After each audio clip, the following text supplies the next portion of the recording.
Hey everyone. Hello. Hey Hi guys. there. Hi Deborah. Hi. Hi, Deborah. Hey everyone. Thanks for being here. We'll get started in just a minute. It's nice. It's nice to see you guys. We're not going to be using video though. So Okay, good. let me just in. But it's very nice to see you. And we'll just be sharing our screens. I'll be sharing my screen primarily for today. And so let's see, we'll just stop video here. Okay, so yeah, it looks like we have most people here just taking a look. And who do we have on the phone right now? Is that Louise? Yes, it's Louise. Okay, great. And Louise, are you able to also see the computer screen or your iPhone screen? Yes. 1 minute. No, I have, no, there's no picture. Okay, hang on. Let me see what we can do here. Screen share.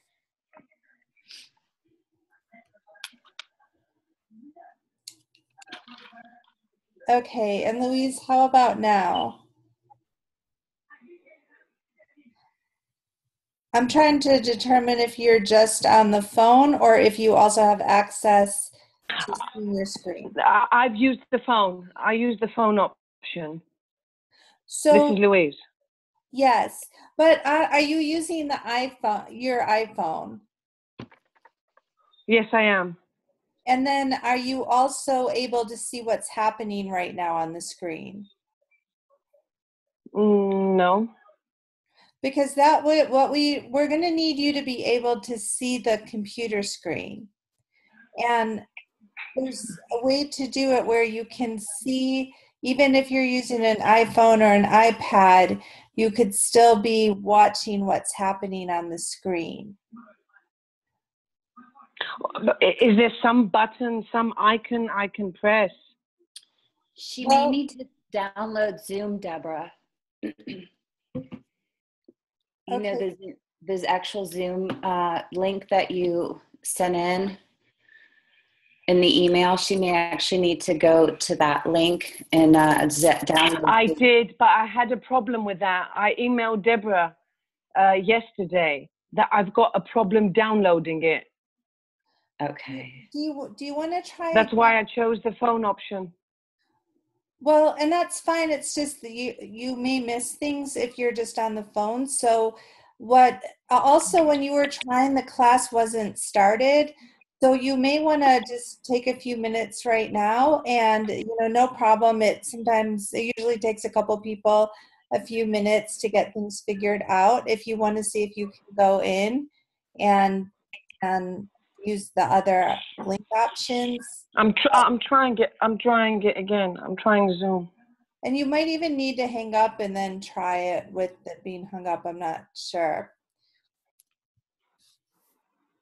Okay, but we'll just, I'll just say hello to the other ones and then you just let us know how it's going there. And I don't want anyone to get stressed out at all about any of the technology. Again, sometimes it takes a little bit getting used to the system. And if you have issues getting on, as you saw from the introductory email, you can, there's different options. I've attended this meeting through the iPhone, through the iPad, and also through the computer. The computer is best because it really is nice to have a larger screen. So sometimes it won't matter so much to see my screen, but there's going to be times where I'll be demonstrating different techniques and lots of times where I'll be giving feedback photo photos, so that'll be really good to be able to see that. Okay, and so I would like to welcome everybody here. And what I'd like to do is start going over the system, which there's not really a whole lot to know. I'm also going to right now just mute everyone because I'm just hearing a little background noise.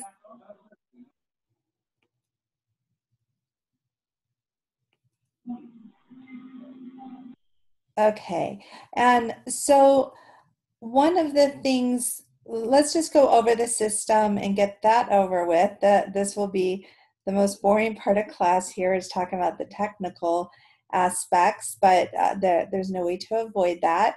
So what I would like to make sure you know how to do is unmute yourself. So we all have a little control panel. For you guys, it's going to be different than mine, but I believe your control panel will be at the bottom of your screen. And if you can unmute, you'll see the name of participants and your name. And if everyone can unmute themselves right now, so we can make sure that you know where that unmute button is. It's a little microphone. And why don't you keep yourself unmuted just for a minute so I could see all the microphones open. And so I know.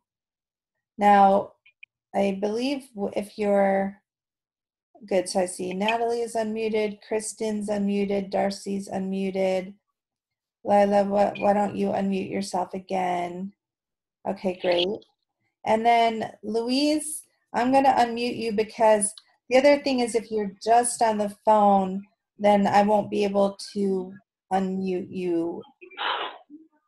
So I'm not sure. I'm doing my best all this time to see how I can change it. Do you have a computer there with the internet connection? I do. 1 minute. I think I'm making progress. Okay. You may have to hang up the phone before you do the link. I'm not sure. Okay, I'll do that and call you back. Okay, great. All right, thank you. Bye. Bye. Okay.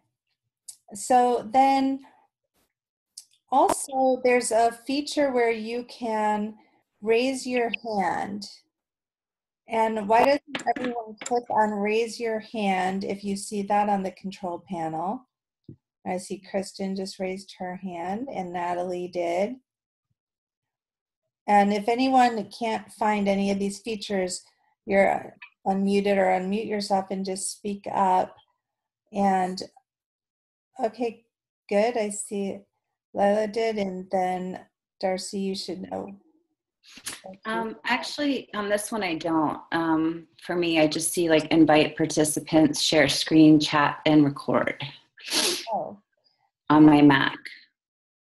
So if you click on participants, a little drop-down box comes. Oh, yeah. And that's where I found it.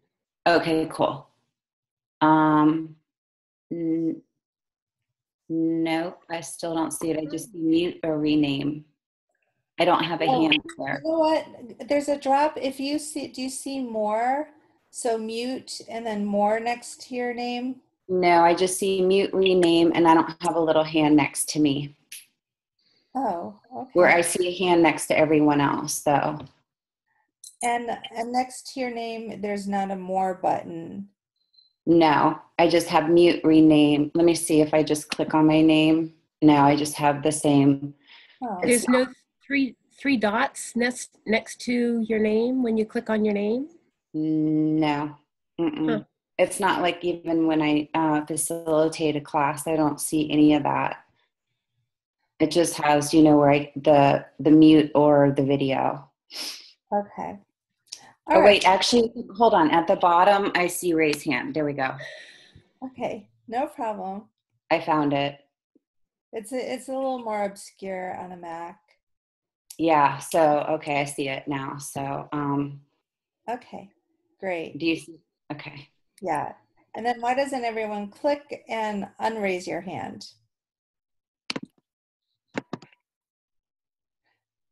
Okay, that worked out well. So those are the main things that you'll need to know how to do. Oh, let's do the chat box as well. And so if you can find the chat box,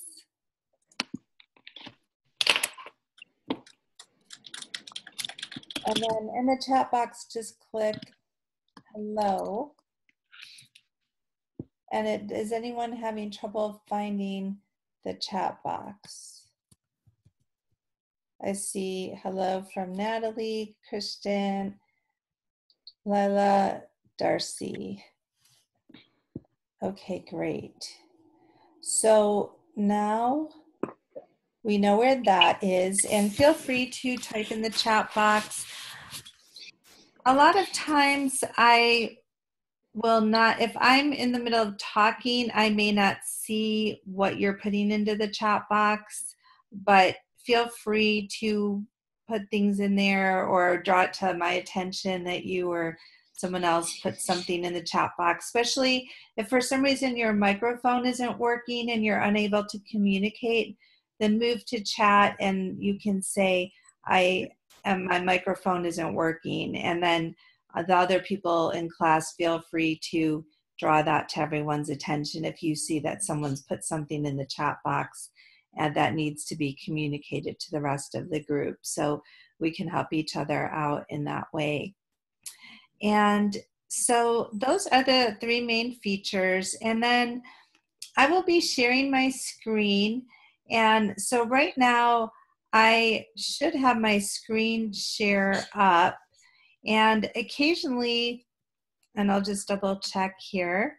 So if you ever hear me talking and it sounds like I am referring to something visually, but it's not making sense because you're not seeing it, feel free to speak up and let me know that you're not seeing anything on my screen right now.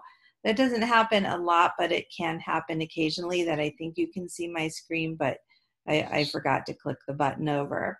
And this program is cool because it'll also allow you to get control over the screen, and then I can look at, sometimes I'll ask you to demonstrate something on your screen. Well, we won't go there just yet. We probably won't need you to do that today, but that will be something we can play around with as well. So I was hoping Louise would be back by now.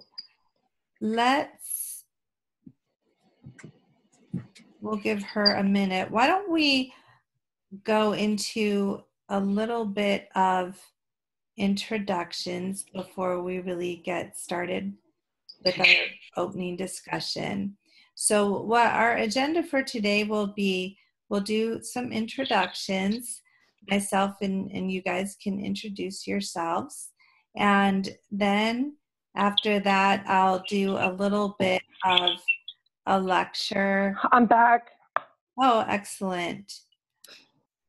And did I miss much? How did that go?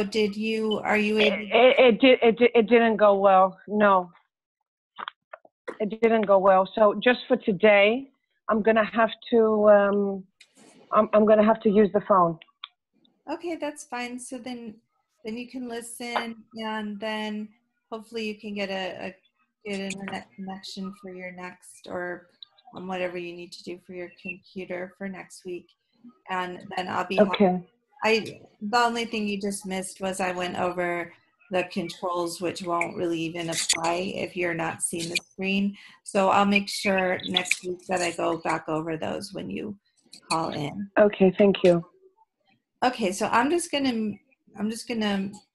do you know how to mute yourself, Louise, on your phone? Do you know how to how to mute yourself? Yes.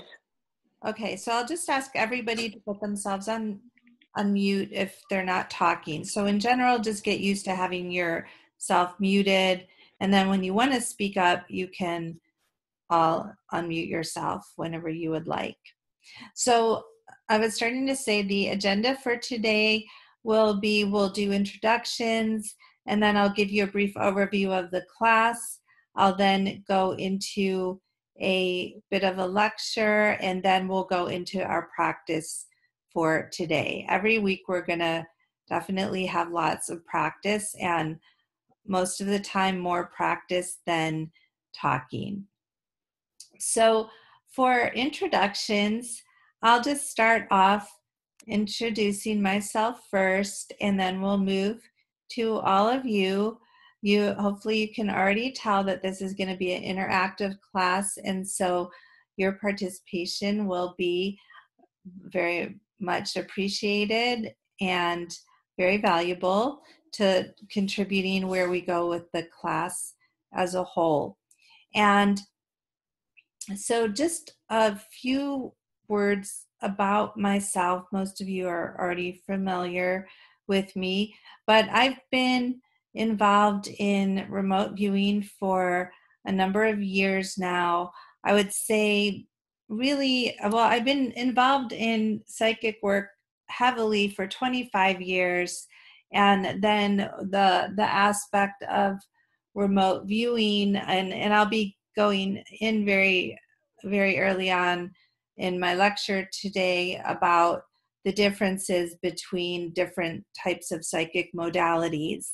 And so I will be talking about those differences, and then sharing at that time also my experience with those. So I won't go too much into that, but I'd say with what I'm referring to as remote viewing, which is the focus of this class, I've been heavily involved for 10 years, but have been playing around with remote viewing well before that, probably for a couple of decades. But I started formal training about 10 years ago myself.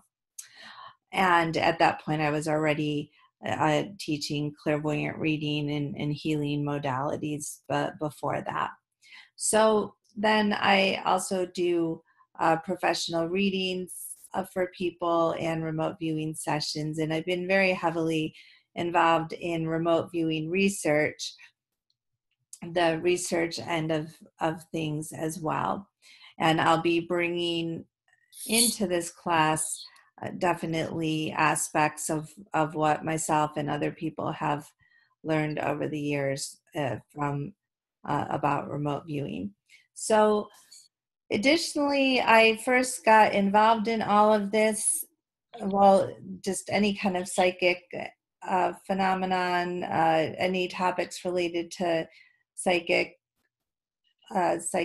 topics when I was when I was very young, because I had an identical twin sister, and we would, from a very early age, would have all kinds of experiences that at first we didn't know to call them psychic experiences. They were just part of our lives, our ongoing lives, and moment to moment experiences. And sometimes these were helpful experiences. Sometimes they were somewhat annoying or distracting, but they were just a normal part of life. And then as we got older, we realized that other people found these experiences somewhat unusual. And so, and then we started to learn more formally about them, in terms of that we would read books and do anything we could to learn about these topics. But what really wasn't until, for myself, when I was in my later 20s or so, I just turned 50 this year. So when I was about 27 or so, that's when I discovered that there really were methods and techniques one could use to actually gain a lot more control over their abilities. That doesn't mean complete control by any means, but it means at least having a much better shot of saying, okay, I want to tune into the subject matter and get information about it, and being able to get information, compared to before having absolutely no idea how to do that. So I embarked on a mission of training at that stage that has never stopped, and I continue to train as well, as far as developing my own abilities. And that's something that is really a lifetime course of action. I would say for anybody, no matter where they get, there's always areas to improve on.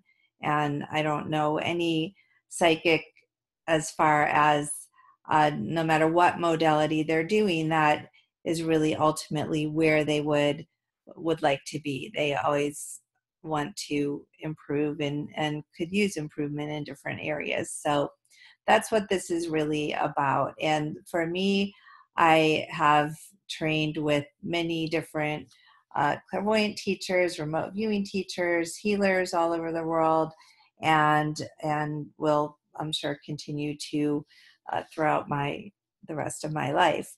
And sometimes it's to learn a brand new modality. Sometimes it's to work with different people and see how they do things and how they may teach courses a little differently. And one of the things I'll be doing in this class is sharing what I've learned over the years and put together to see what works for me or what works for other people. And in terms of some of the more specific remote viewing methodologies, I'll be able to sometimes say, okay, this teacher teaches it like this, and this teacher teaches it like this, and these are different options. So I'll be able to bring to you different ways of approaching certain tasks that you may find one way more useful than another. And so I'll definitely bring in what I've been learning from others and integrate it all into this class.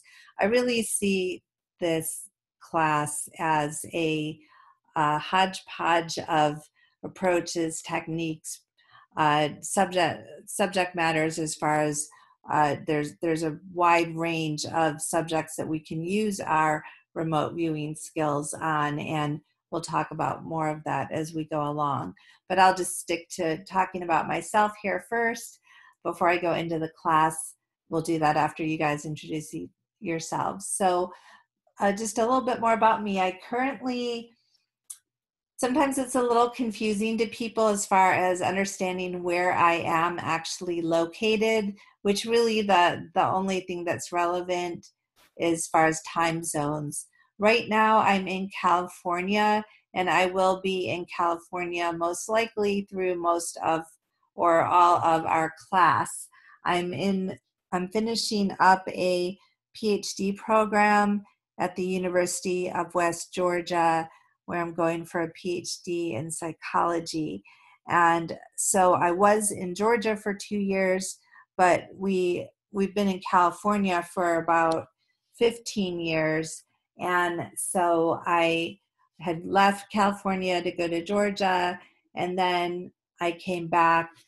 They don't have the classes that I need to finish up this fall, so I'm going to finish up in the spring. So in the spring, I'll go back to Georgia. That's the Georgia in the United States, in case anyone's wondering. So Georgia in the southern United States, I'll be going back there in January for the semester and finishing up my coursework.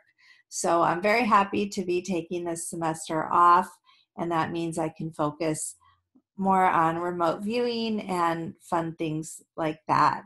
So that is, in addition to getting my PhD in psychology, I also have a master's degree in social work, so my MSW, and a bachelor's in psychology, and I also have a film school degree. And so let's see, anything else about me? I think that's all I'll share right now. And then if you have any questions for me about anything related to my past or my present, or just anything you want to know about me personally or professionally, I'll be happy to share after you guys all introduce yourselves. So with that, why don't we hear from all of you? And it would be great if you could share your where you live right now, what drew you to the class, what interests you in taking the class, maybe say what your goals for the class are. You can also say what experience, if any, you have with these subject matters, if you've taken classes before in this subject, anything related to these topics you can share, like if you've taken healing classes but not remote viewing classes, or whatever you'd like to share is fine. What you do for a living, or what you do for fun, or anything that interests you at the moment, whatever you would like to say to represent yourself is good. And let's start with Natalie. And Natalie, I'll just unmute you here. Hello. So yeah, I'm from Canada. I live in British Columbia currently, and I did take remote viewing before, and I haven't practiced in a long time, so I've wanted to keep the skills up. And I've taken all of Deborah's classes, the level 1 to 3 clairvoyant classes, and do a lot more readings and healings. Took some healing classes, so this is kind of to help complement the rest. And yeah. So and pretty much. Do you want to share anything about what you do for your work or for your activities? Yeah, so I work as a registered nurse in a very, very small hospital right now. And I do a lot of trail runnings and triathlons, and very athletic. So I've been doing sports a long time. So that's kind of where I am. Okay, great, thanks. And and we could probably share too that the fun thing today is that Natalie and I are actually together, because Natalie and I have gotten to be friends. She helped design my website, did a huge amount of, I shouldn't really even say help, she designed my website and on my deborahkatz.com site. So she's very talented in that, and she was my assistant for a year or so, and we've gotten to be good friends. And so she's visiting me here in California. So it does seem like we're at a distance because she's in the other room. We have the doors closed, so we can't see each other right now. And she's getting me in physical shape after not having done exercise for a long time. So we went out and had a nice run. Well, she ran, and I mostly walked and rested. So she's gotten me very active this week, which I'm very appreciative of, because, it really, one of the things about doing remote viewing and all this psychic work is it is just so easy to get plastered into your chair and be inside all the time. You're inside looking at interesting locations on a psychic level, but it sure is nice to physically get your body exercising outside at the locations instead of just looking at them psychically. So good to be in balance. So with that, thank you. And then next, why don't we hear from Darcy next? Darcy and I go way back as well. And this is the second time Darcy's taking the class. So I'll just unmute you here, Darcy, and whatever you'd like to share about yourself. Yes. Hey, sorry, my throat is a bit froggy. Yes, we go way back. I love Deborah. So I've taken all of Deborah's courses. Her clairvoyant courses went through 3. And yes, again, I love remote viewing. The minute I took this course, I just was fascinated by it. And so again, I'm taking it again. It's something that I found that I was a little fearful at first with it, but I started to find that I was actually becoming better at it. So I really, really enjoy it. And that's why I'm taking this again, just to brush up. I too was kind of like Deborah. I was born, came into this world not as strong as she was, but a bit psychic and a strong empath, and kind of had to figure things out. And Deborah was kind of my way of learning how to hone in on learning how to control my skills. And so that was a huge step for me. So yes, I've done a lot of healing work. Studying to be a Grand Master. Currently doing that now, and working with other modalities as well for healing work. I work with a lot of the soldiers and Navy SEALs that come back, and work with them on how to, work on grounding themselves, working on the traumatic experiences that they have, and a lot of meditation work and things like that. I currently live in Florida. I lived in DC and Virginia my whole life. And I moved out here a few years ago, and wow, as Deborah knows, I had to contact her a couple times. My psychic experiences actually took off really fast. So it's just a different environment out here. So I plan to shortly here start embarking on a different journey. And I actually am looking into maybe possibly California, first maybe the Carolinas.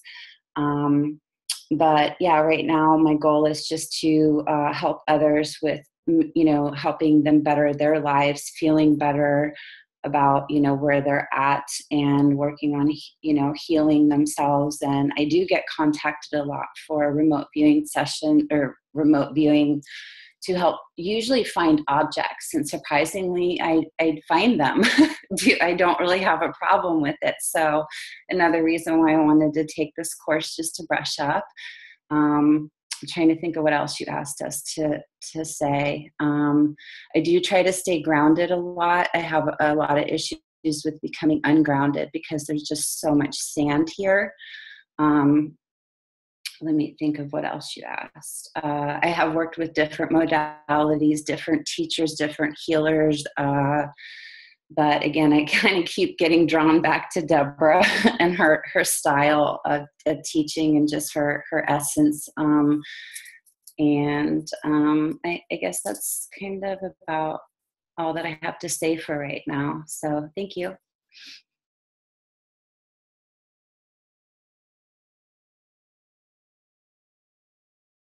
Did anyone hear that? Yes. I did. Oh, okay. I heard it all. Yes. Sorry, I was on mute. And so thank you very much. It's great to have you back here. And now let's hear next from Kristen.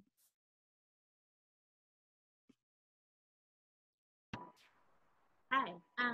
Yeah, I live in Raleigh, North Carolina. And I can't hear Kristen very clearly. This is Louise. You can't hear me? Your microphone is going in and out, it sounds like. I just want to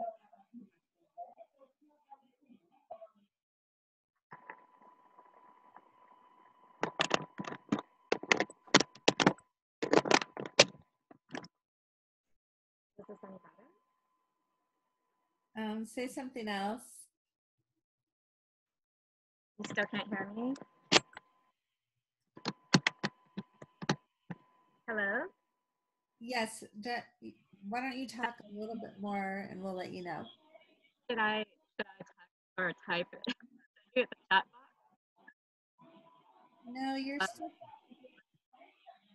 still going. It's not very clear. Strange, because I have a headset. Do you want to call back in and see if that clears things up? Oh, should I call with my phone? Well, you're calling in through your computer, right? Yeah, I'm talking on my computer. Why don't you just hang up and call back in, because sometimes then you might just get a better connection. I'll try that. Okay. Okay, while she's doing that, why don't we hear from Louise? Do you think it would be a good idea to wait for Kristen or not? Well, I think you could just get started. Okay. So I'm Louise. I live in Cyprus. I moved there about a year ago, but I'm currently in Greece. This is where I've grew up. I was born in London. I work in aviation maintenance to military planes, cargo planes. And I've always been fascinated with exploring the mind and all its abilities and possibilities. My first realization, I would say, came when I was very, very young. But Deborah, I don't know how to call it. I always use the word channeling, where I would be in a room and I would hear a grown-up talk. And I knew it was like a voice coming through my head to say something, but I was always reluctant because of my age, and I thought no one's going to pay attention.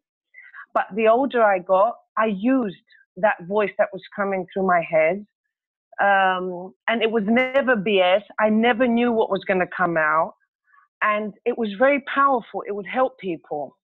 So I always refer to it as channeling. I did all the Jose Silva courses, mind control. I meditate a lot and read a lot regarding all these matters. But what really drew me to remote viewing was the Third Eye Spies. I don't know it's probably a documentary you'd call. That's that. I looked into a lot of teachers, but I was drawn to you because you seemed the nicest. Oh, well, thank you. And so I'm curious.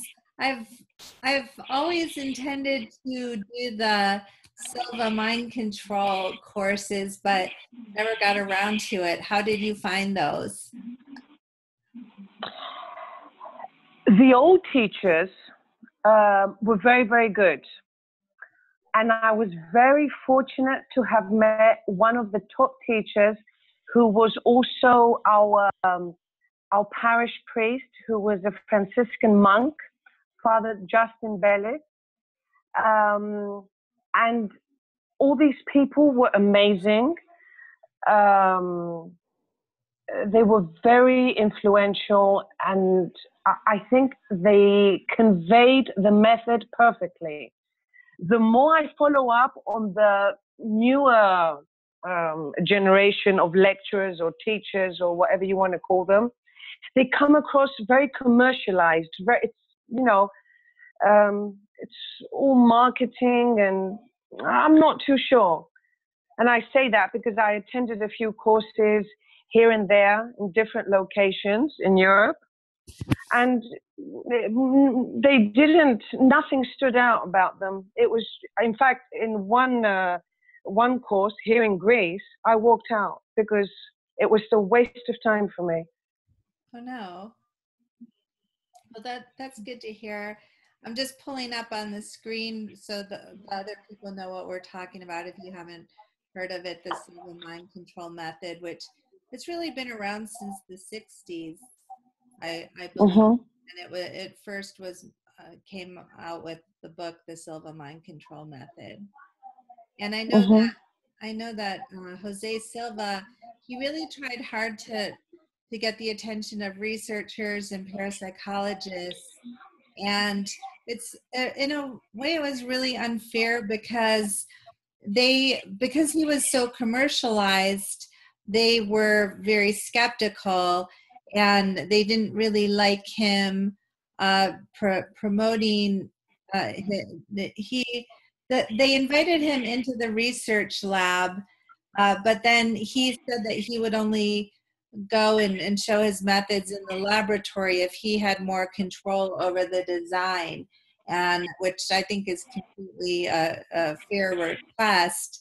But they said, no, we want you to do things the way we do things. So I've read recently there was a lot of debating going back and forth, but there were several psychologists who really swore by his method and really said that it was very useful on a deep personal transformational level, not just on learning your. I suppose that would apply to any method. You get your supporters and your non-supporters. It depends, which angle you're seeing it from. Yeah. And I always say about the researchers, these guys, they get funded through teaching at a university, so they can look down at people who teach these subjects and make money from their classes, but meanwhile the researchers are being funded through their academic jobs and through grants and things like that. So we'll talk more about that, the whole research community and attitude and everything, because it's very much related to remote viewing as opposed to other methods of psychic work that or communities that really are not very linked to the research communities at all. So thank you very much, Louise, for that introduction. And let's just see if we can hear back from Christian now. I'll just unmute you there. And Kristen, were you able to call back in?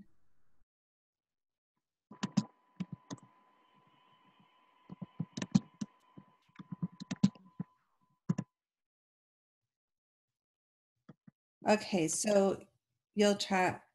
Okay, so Christian, you're gonna she said you'll try to call back in when she's been talking. Deborah, I'm sorry for interrupting. In the meantime,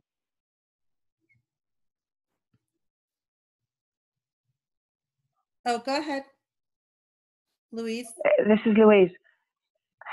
Is it a good time to ask you something from your introduction? Sure, that would be fine. And then maybe Kristen, if you want to just hang up and call back in, it should only take you a couple minutes. So go ahead, Louise, and then after that we'll hear from Lila. In your introduction, you referred to some experiences you were having with your twin sister? Yes. What sort of experiences, if I may ask? Well, I would say everything from we constantly knew what the other person was about to say, what or do. We almost couldn't really. I would find that I could barely have a conversation in her presence because she would just say everything I was about to say. So that was one of the things. Also, being aware of the other person's emotion without them expressing it or at a distance, so she could be somewhere at a distance and I would know what she was feeling. I might feel it in my body. I might suddenly become anxious or upset for no reason and start to wonder, okay, what's up with her? And then find out that's how she was feeling. So there was a lot of the, on a mental thought level, I would say sharing thoughts. On a body somatic level, or we could say empathic level, sharing thoughts. Let me just mute hear, I was hearing a little background noise. So then we would also sometimes communicate with each other while we were dreaming. That was when we got a little bit older, but where, for example, one time I came into my sister's room. I had been out and I saw that she was tossing and turning and having a nightmare, and I was gonna tell her, I was just going to wake her up verbally. And then I got the thought, well, maybe I'll just try to psychically communicate with her and tell her to wake up in my mind. And so in my mind, I came up with the idea that I would tell her to raise her hand. I wanted to see first, before she woke up, if she could hear my thoughts and follow my command. So I said, Amy, if you can hear me, wake up, or first raise your hand. And I watched her, and she did not raise her hand. And after a minute or so of doing this, I thought, well, that was a failure. I'm just gonna go to sleep. But then she woke up, and she told me that she was having a nightmare. Something was chasing after her, and she was paralyzed, and she couldn't move.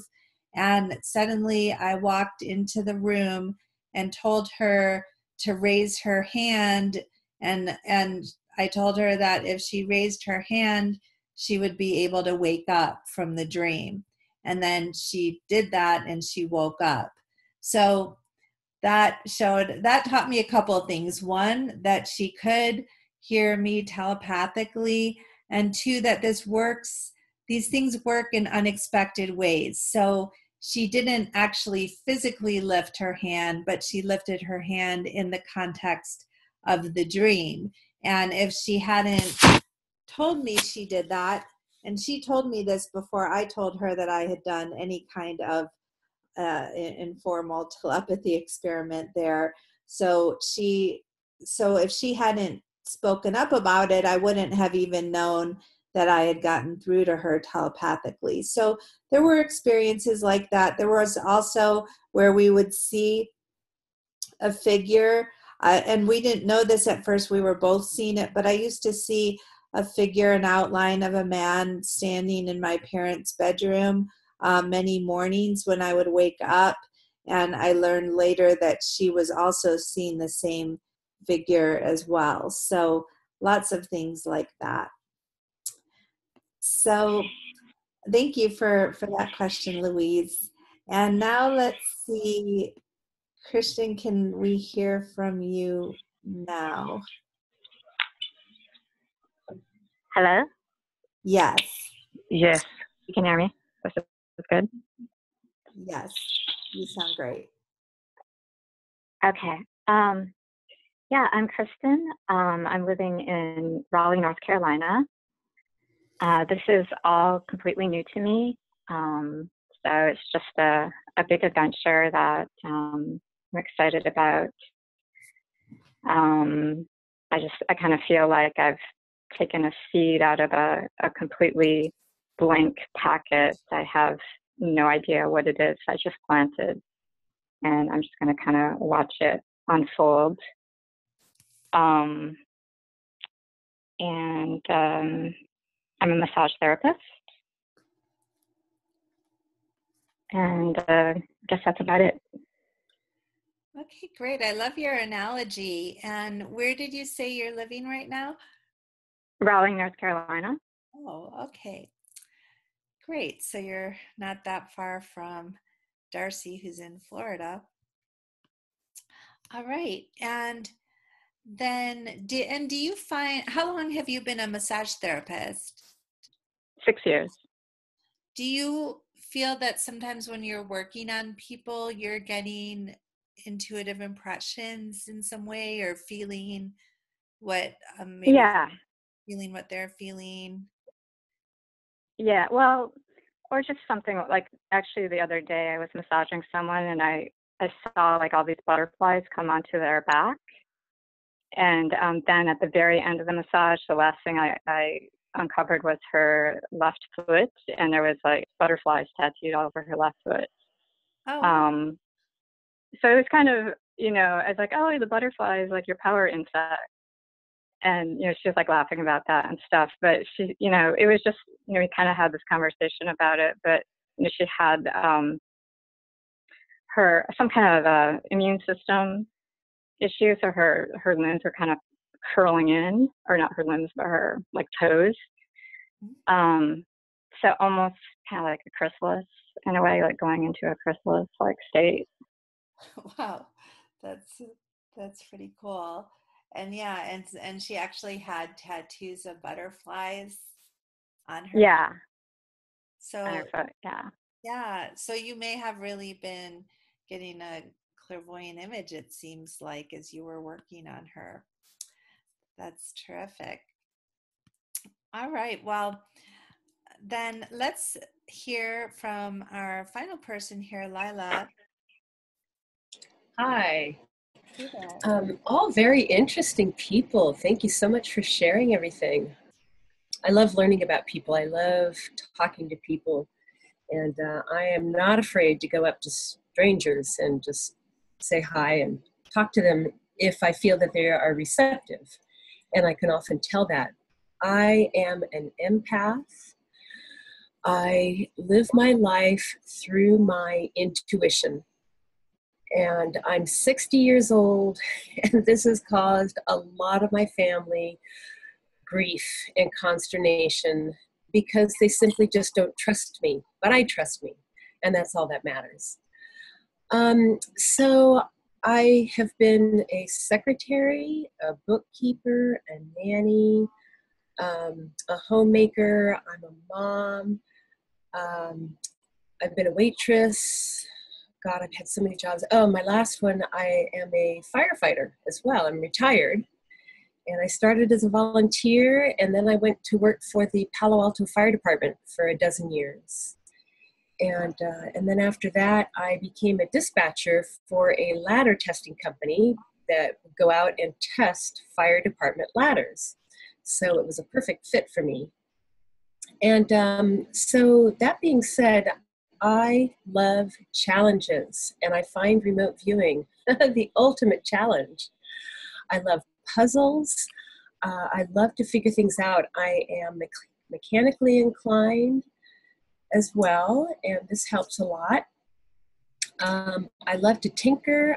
I love to bake, sew, cook, garden. I have the relative luxury of living in a bedroom community. I live in the Santa Cruz Mountains in California, halfway between San Francisco and San Jose, in a small tiny town called La Honda. And it's hilly here, and so I get to walk and read books at the same time, and I've been doing that for about 15 years.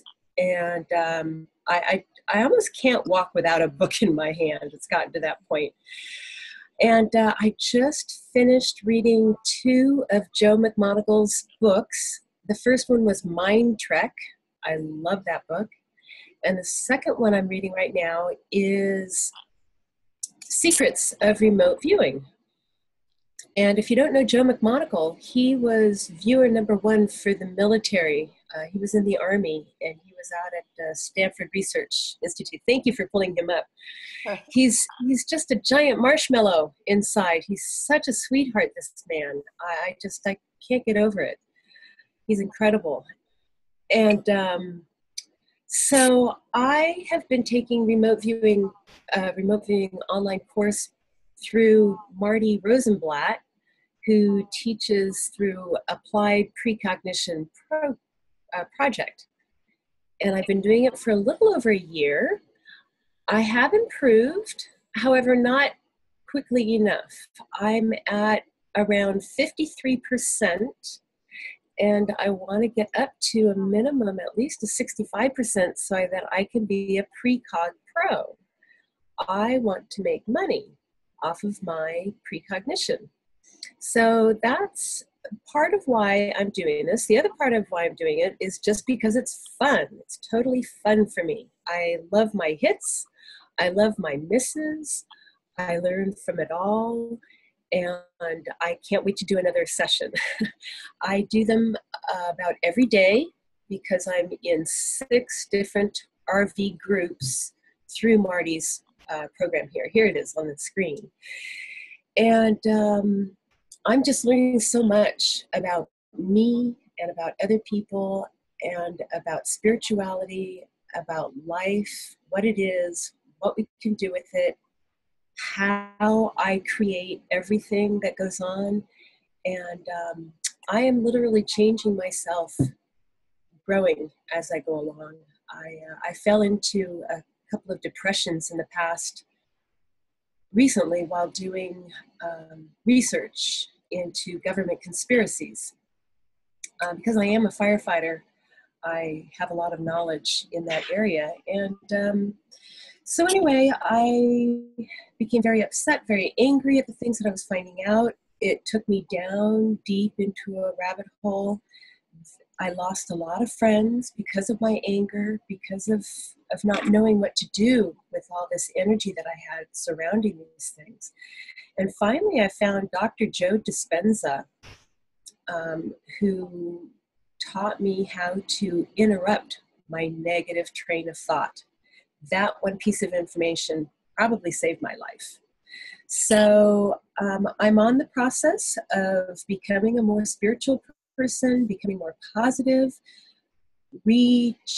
just changing my point of view. When it wants to bring me down and I want to stay up, I find another way of looking at things. And it's a practice. It's a daily, moment-to-moment practice. I'm getting better at it. But anyway, so that's pretty much me.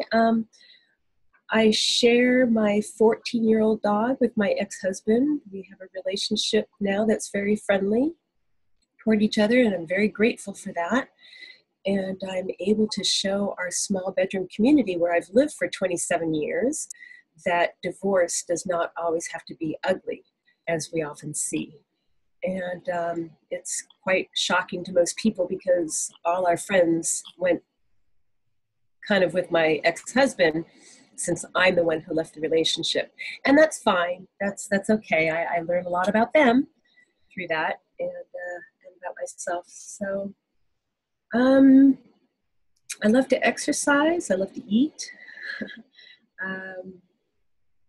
I love dreaming. I record my dreams. I have for many years. I've started a group on Facebook called Dream Cafe. It's a closed group where we invite people in, our friends and family, and they can share their dreams and interpret each other's dreams, because I feel that just the body rests. Your consciousness does not rest. It's always going. At least mine is. And so I have fun with that. And I have a book in me that's going to come out pretty soon about my career in the fire department, because that started 30 years ago. And as you can imagine, we were an anomaly. We weren't taken seriously by most of the men and the greater population, but we took ourselves seriously, and that's all that mattered. And I guess I'll stop from there unless anybody has any questions. So thank you. Yeah, thank you so much for that, and wow, what a fascinating life you've led and continue to, obviously. Excuse me. So a few things that you brought up. So and you guys, you'll notice that as we discuss different topics, I'll sometimes pull them up on the screen so it's easier to understand what people are sharing about. And we'll be talking about a particular use of remote viewing, which is called associative remote viewing. And the Applied Precognition Project, as Lila was saying, it was started by Marty Rosenblatt, and he's just a guy who's interested in these topics and specifically using remote viewing for the purpose of financial gain. And I know some of you, Darcy has had experience doing some practice and work with him or his groups. He event. He initially, about 20 years ago, just did this on his own, and then he started to form groups to groups of remote viewers to make use of their abilities to both learn, but also to apply it for financial gain. And he and the people involved here, I was their former webmaster, so I created a lot of this website here, and I worked with them for about 6 or 7 years intensely, and then I moved on to other things. And they've changed the website around a lot. There's a lot of great resources here, which is why I'm pulling this up. A lot of great articles, and this is a good group to get involved with just because they do a lot of practice. So that was why I joined. I wasn't really personally interested in wagering or anything like that. It was just a free way to get involved in remote viewing. But they use there's a specific system, and within that system there's different types of approaches. And so associative remote viewing is one form of remote viewing, and we'll have a whole day dedicated to that subject. We'll have 12 weeks to be meeting together for our class, and for 1 week in particular, we'll talk about the system that they use within this. And so, but in our overall remote viewing class, you'll learn how to improve your remote viewing sessions so that Lila or Darcy or anyone that is involved with associative remote viewing, which is very popular these days as far as remote viewing goes, you'll be able to use what we're learning in class and apply it to your work with these groups. And so for those of you that are brand new to this subject, it'll make a lot more sense what this whole system of associative remote viewing is later. I won't go into that now, but definitely you'll get a full day of, and we'll do some associative remote viewing practice. And that this will be relevant too, because I'm sure the topic will come up at different times as well, since we have a couple people already involved or who have been involved with this particular system that they use here within the Applied Precognition Project. And now this is just one group using it. There's right now there's many researchers around the world that are looking into associative remote viewing because it is popular. It is a way it has applications in the real world. It's fairly easy to do as an experiment. So in terms of parapsychology research, that it's one of the most active subfields of remote viewing out there. So it's worth introducing and talking about in this class. And it's yes. Darcy. I just wanted to ask a quick question, if I may, or a few. Since it's been a while since I've actually been involved with a remote viewing course, I wanted to ask because, of course, I love the dream sessions, and I am more involved with like the controlled part of it. I'm just wondering, and that's what I would do when people would ask me to find objects.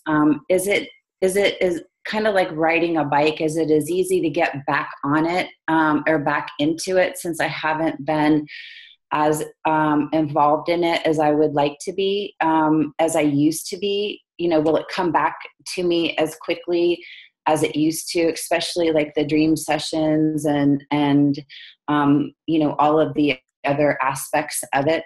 Does that make sense? Is my question making any sense? Yes, absolutely. So the way all of our lives go from time to time is we get heavily involved in a certain practice, and then we get busy with other things or other people, right, or situations, and situations.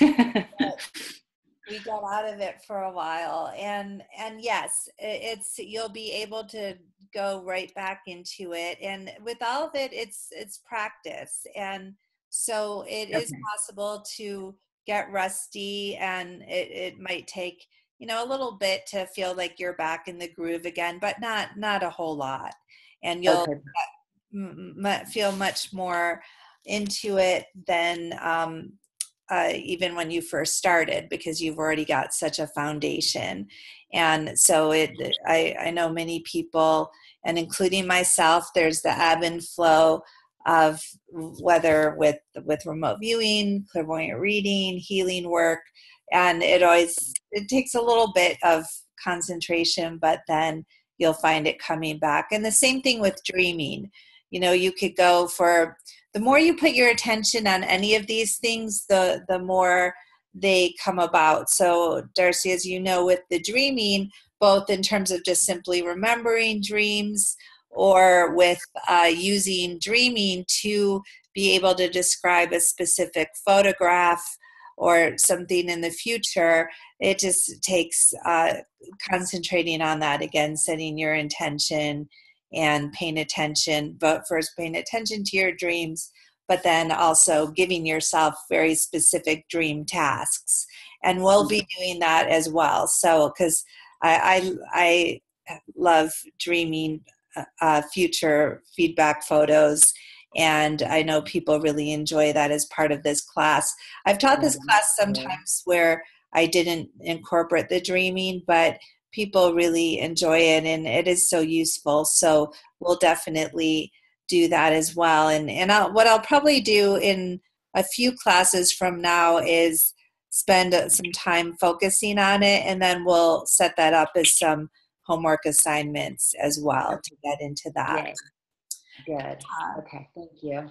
Sure, and I'm glad you mentioned that. And definitely, you guys or ladies, feel free as we go along, if you have questions about something that you want to make sure that we focus on in this class, to just check in with me, whether during class or through email, and I'll always make sure I can do everything possible to include it, since we can be really flexible here. I definitely have items, techniques, lessons that I plan to introduce and bring up in class, but then there's also definitely room for a lot of flexibility as well. So let's, unless anybody else has anything as far as our introductions, I'll just move to a bit of lecturing here. Also, I do want to say our classes will typically be 3 hours long, and then we'll have a break at the 1.5 hour mark. And we'll typically stay to that schedule. So we'll have a break in about 20 minutes or so. But of course, since you're at your house and we don't have the video going, you're free to do whatever you need to. So that it's not a problem if when you're there it's great to have a drink nearby, to have some snacks. If you have to run to the bathroom, no problem with that at all. Excuse me. Sorry, I have a little tickle in my throat here.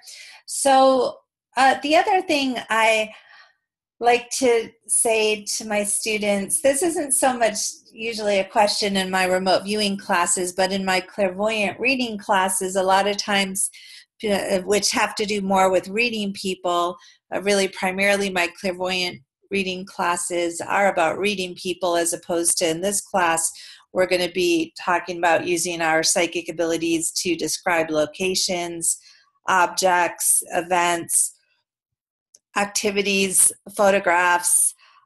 Sometimes we can also use them to tune into people, but it's different than if with my clairvoyant classes, those are really about having somebody that wants a reading and then learning how to do readings and healings on people that are asking for them, as opposed to in the remote viewing class here, we can tune into people, but it would be more for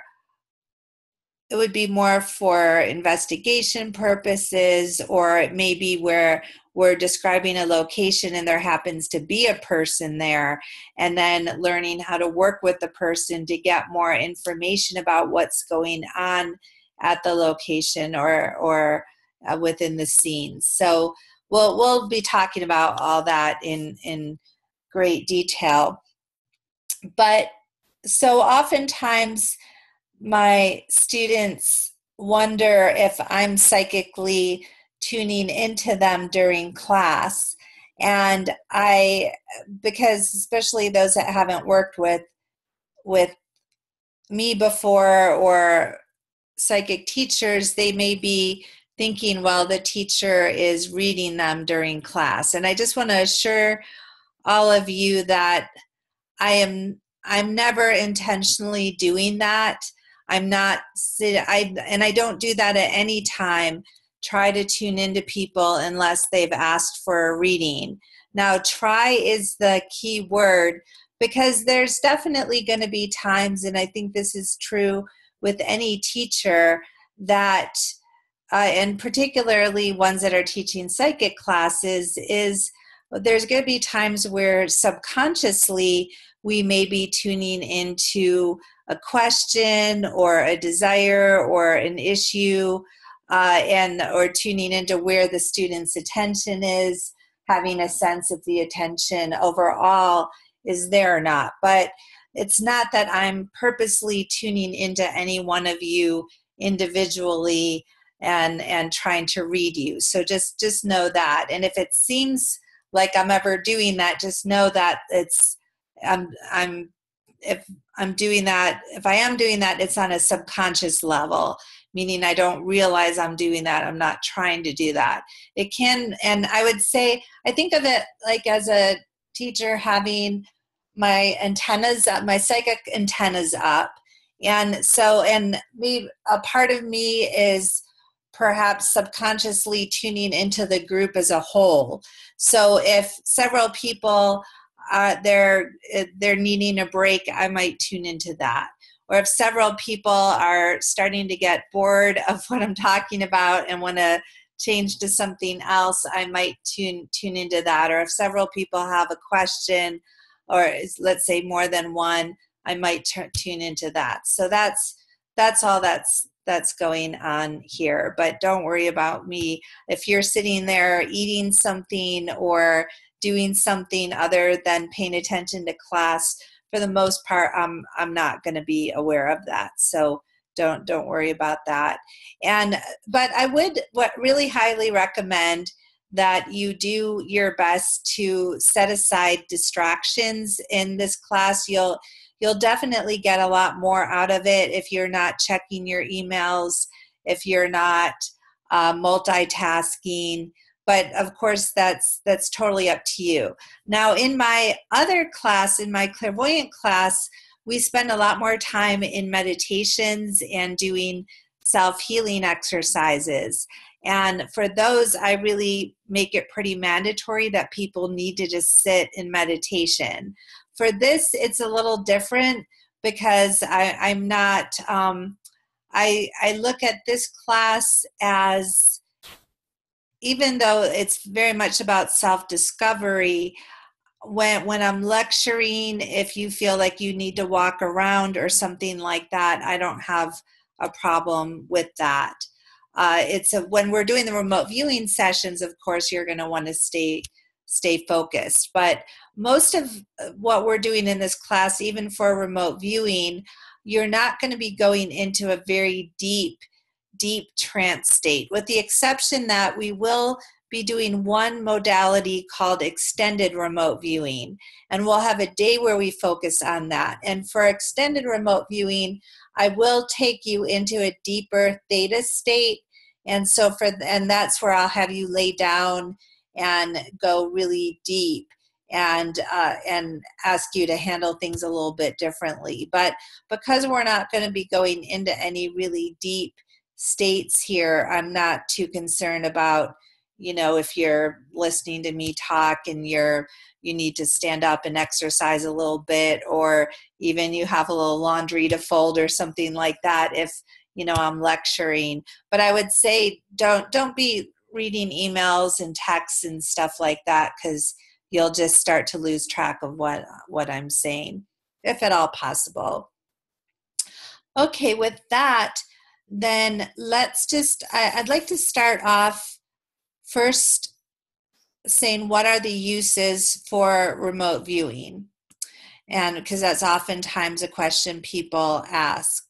And so hopefully you can still see my screen. So I would say first and foremost, the most practical application of remote viewing, like Darcy shared, was using it to find lost objects.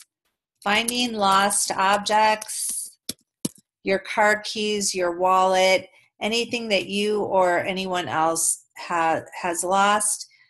It's great for finding things. Now, we will get a lot more in depth with how to find objects, the challenges. It's one thing if you've lost something in your house or in a place that you have easy access to go look for it. It's another thing if it could be lost anywhere in the whole world. That gets a lot more complicated. And in remote viewing terms, there's something called the search problem, which speaks to all the different facets of what's involved when you need to go look for something, particularly when it's in a place that you don't have control over searching for. So we'll have discussions about that, and that's where things get more challenging. But as far as there's some real easy techniques for finding lost objects that are near you, and we'll be going into those for sure.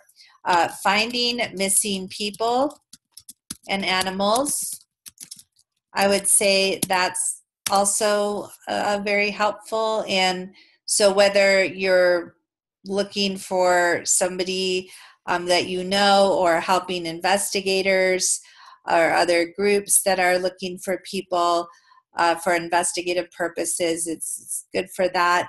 Helping people find animals, that's something you'll if you stay with remote viewing, you'll find people asking you to do, if not your own animals. Those critters, unfortunately, are always running off or disappearing, and so that's another popular use. Using remote viewing to just simply practice your psychic skills and learn about psychic skills. Remote viewing is great for that because it's easy to get feedback. So I would say for practicing describing photos and locations. We'll talk about the different techniques such as outbounder exercises. We'll be doing some of those.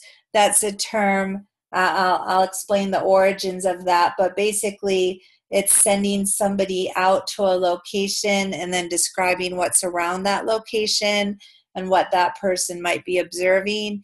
We'll be doing exercises like that. You'll also be describing photos and all sorts of different physical items from sketches to, so you'll be doing describing drawings, sketches, photographs, locations, things like that. And so it's easy to get anything that you can get feedback on really easily for yourself. And feedback is where you find out what it is that you are viewing and describing. And that can be a lot easier than the feedback you get when you're doing, say, if you do intuitive readings on people, clairvoyant readings, mediumship readings. With people, you'll get some feedback, but it's challenging because maybe what you're seeing is something about their future, something that, so they can't give you any feedback on their future. It hasn't happened yet, even though they'll try to. but you can't give feedback if it hasn't happened yet. You can also, people are sometimes resistant, unconscious, or maybe to whatever you're describing. Sometimes you're using language that they don't really understand. They have a different picture of, you say a word and they have a different picture of what you're saying or the meaning. And so you can definitely get feedback from people, but it's not as straightforward as if you're asked to describe a photograph and then you get to see the photograph, or you're asked to describe a location and then you get to see a photo and a video of the location, or even better, you get to go out to the location yourself. We won't be able to have you get feedback that way, but definitely I'll be showing you feedback in the form of photos and videos. Sometimes, occasionally I'll show you a video.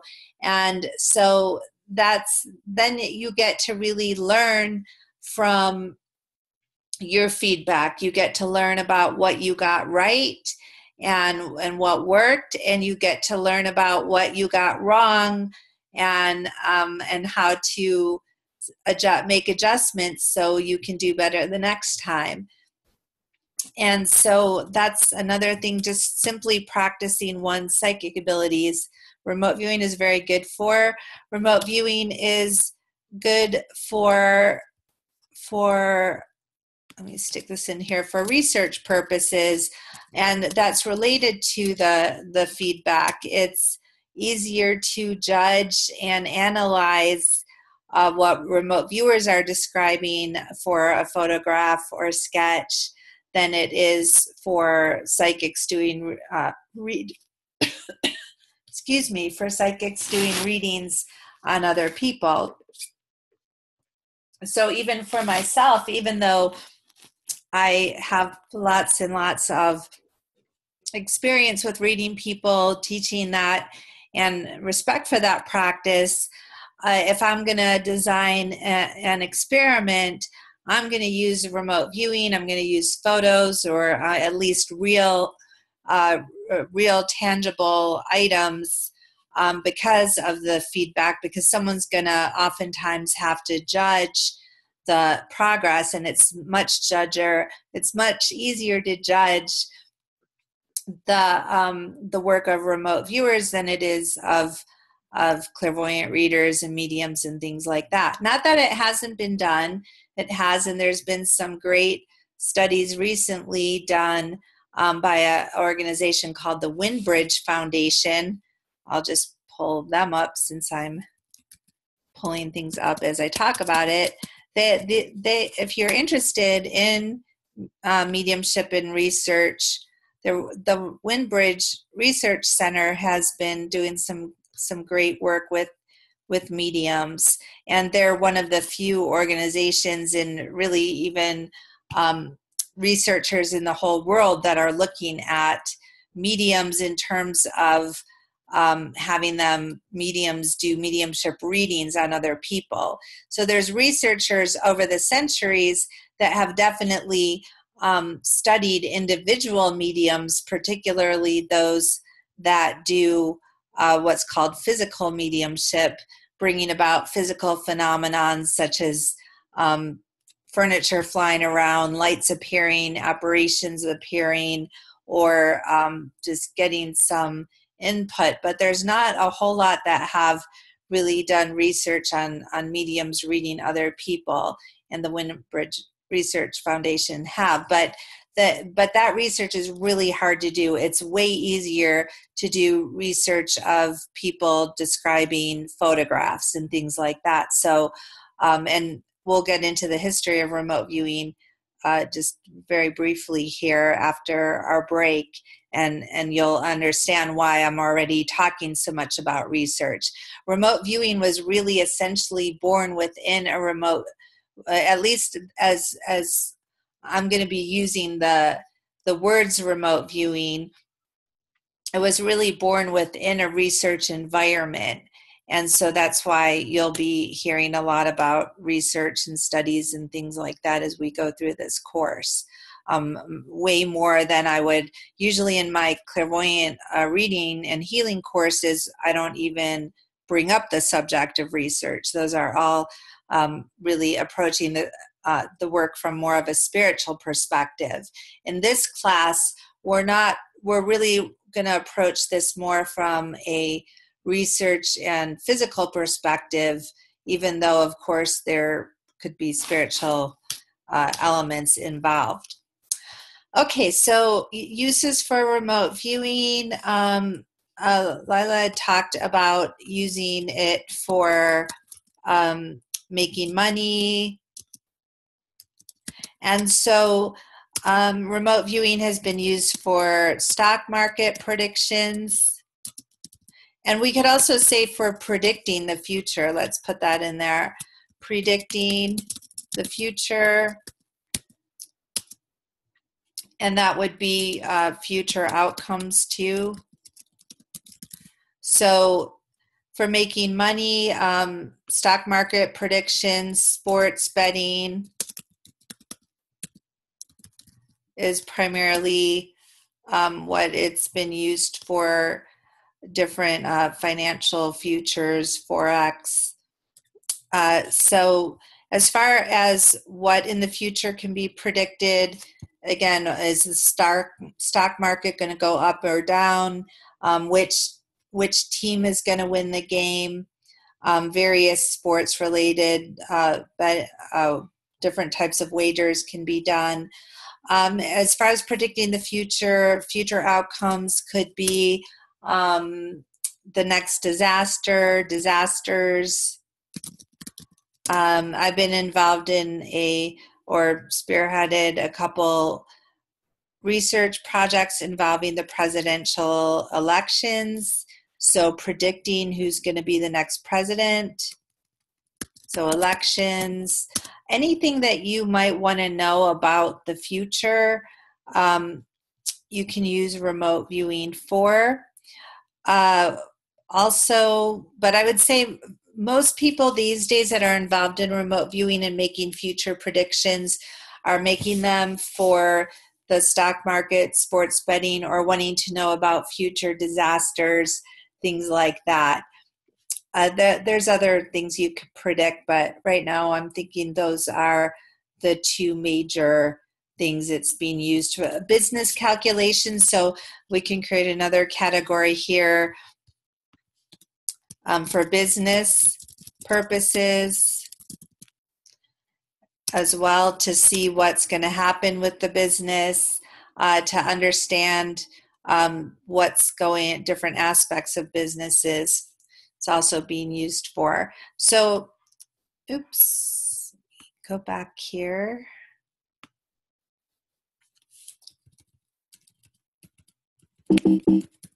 Sorry, I just lost where my slide was. Okay, so I would say that there are some people who are also starting to use remote viewing a bit more for reading people and healing people as well.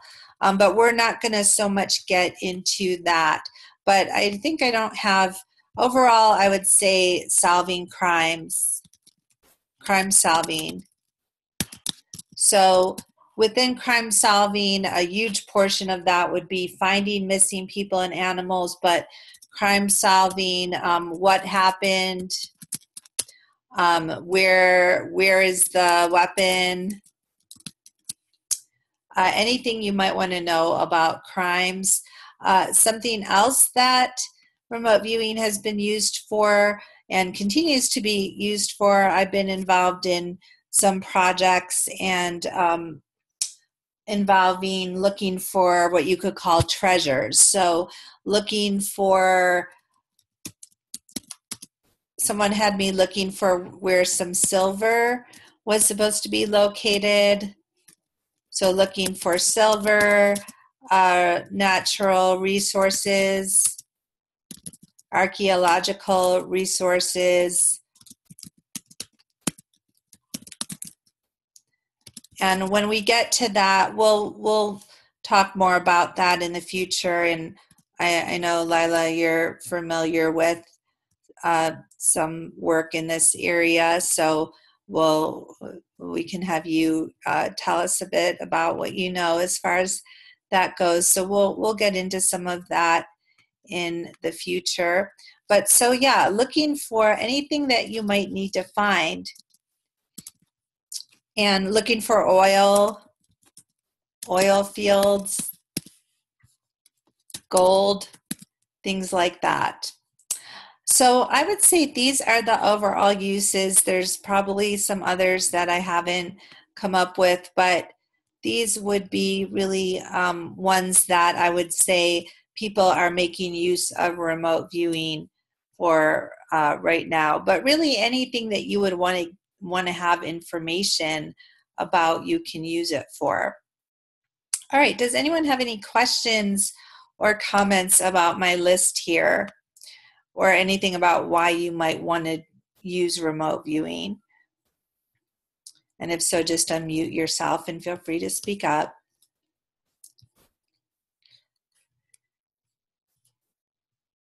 All right, so let's then, since I'm not hearing from anyone, let's take a break. And then when we come back, I'll just talk a little bit more, and then I want to make sure we have I'll talk for about 15 minutes after the break, and then we'll have a full hour for our practice. And then I'll also assign some homework for the week as well. So the thing I'd like you to do during your break is make sure that you get some paper and a pen, and you have a good writing surface. And so that way you'll, when we're ready to commence on our practice for today, that you'll have everything set up. And let's take a 10-minute break. So we'll meet back at 10. Right now it's 11:31, so let's meet back at 11 for a few minutes before the quarter to the hour. So let's say 11, let's just say be back totally ready to go by a quarter to. So that'll give you a little extra time to get your paper and whatever else you might need and make any adjustments. So let's come back exactly at a quarter to the hour, and we'll start right on time. Now, you don't need to hang up or anything. You could just walk away. I'll have everyone unmute. I'll put up here a slide that says on break.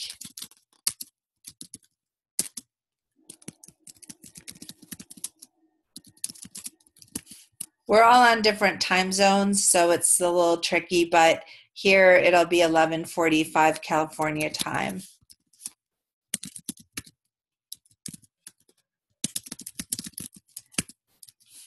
And I'm going to put myself on mute and walk away.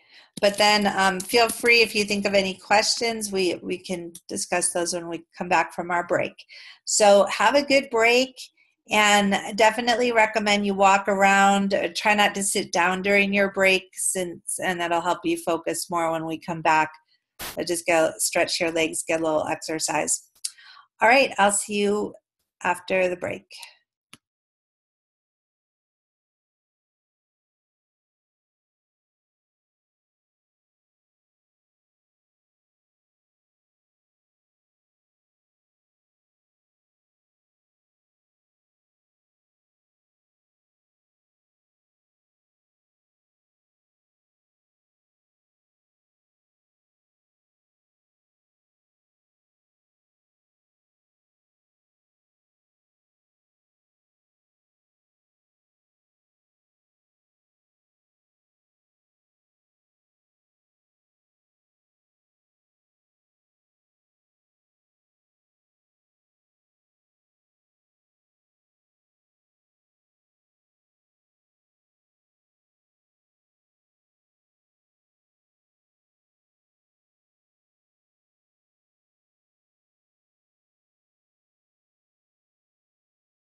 All right, we're going to meet back here in just 1 minute.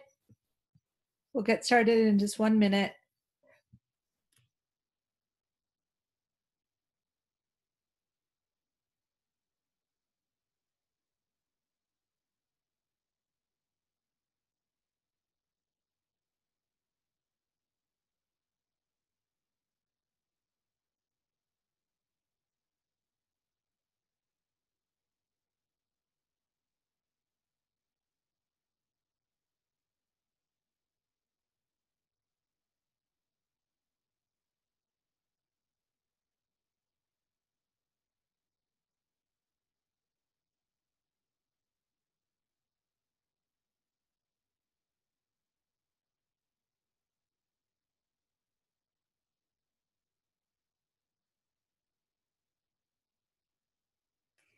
All right, any questions? Actually, if you're back, just please raise your hand so I know you're back.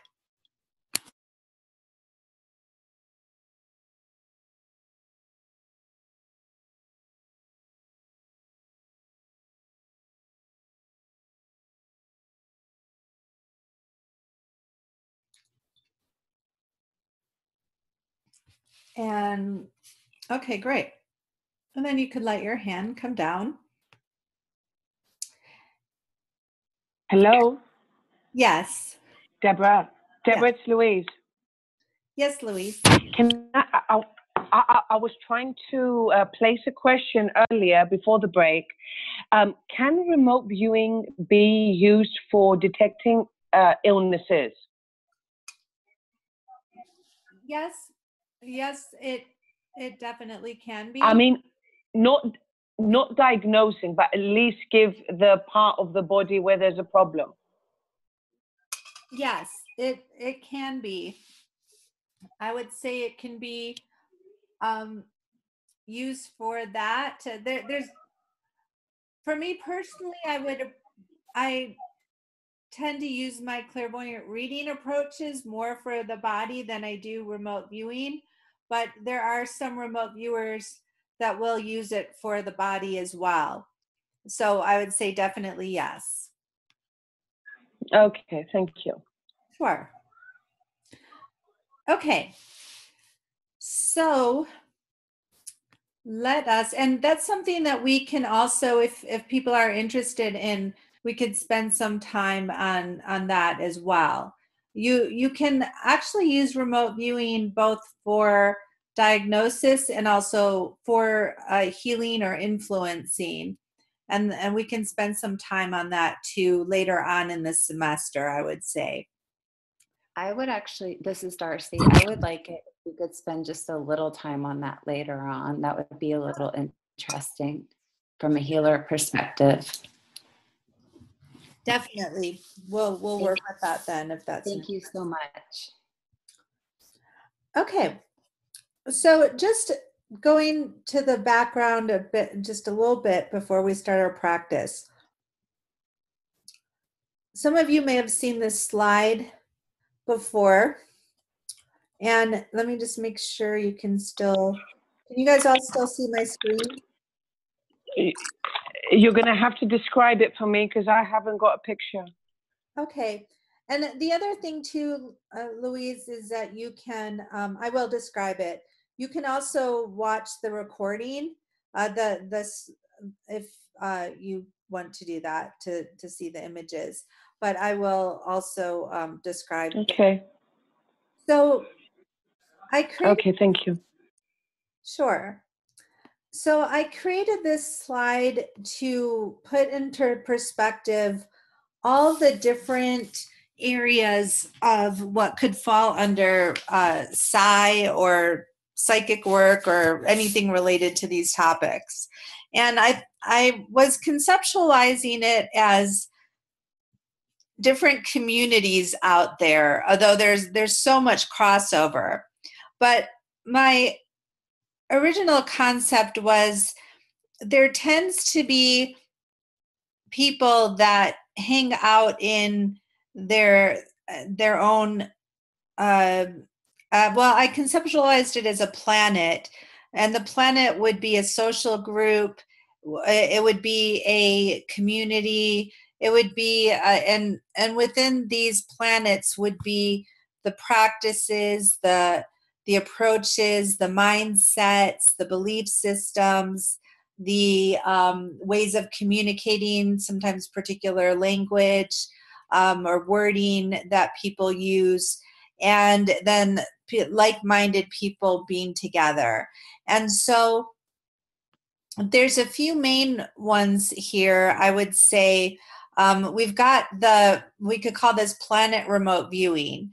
And so this class is really, in this diagram here, if you can't see it, I've got this conceptualized as different planets, and then their connection points. There's light beams going from planet to planet, showing that there is communication between planets or groupings.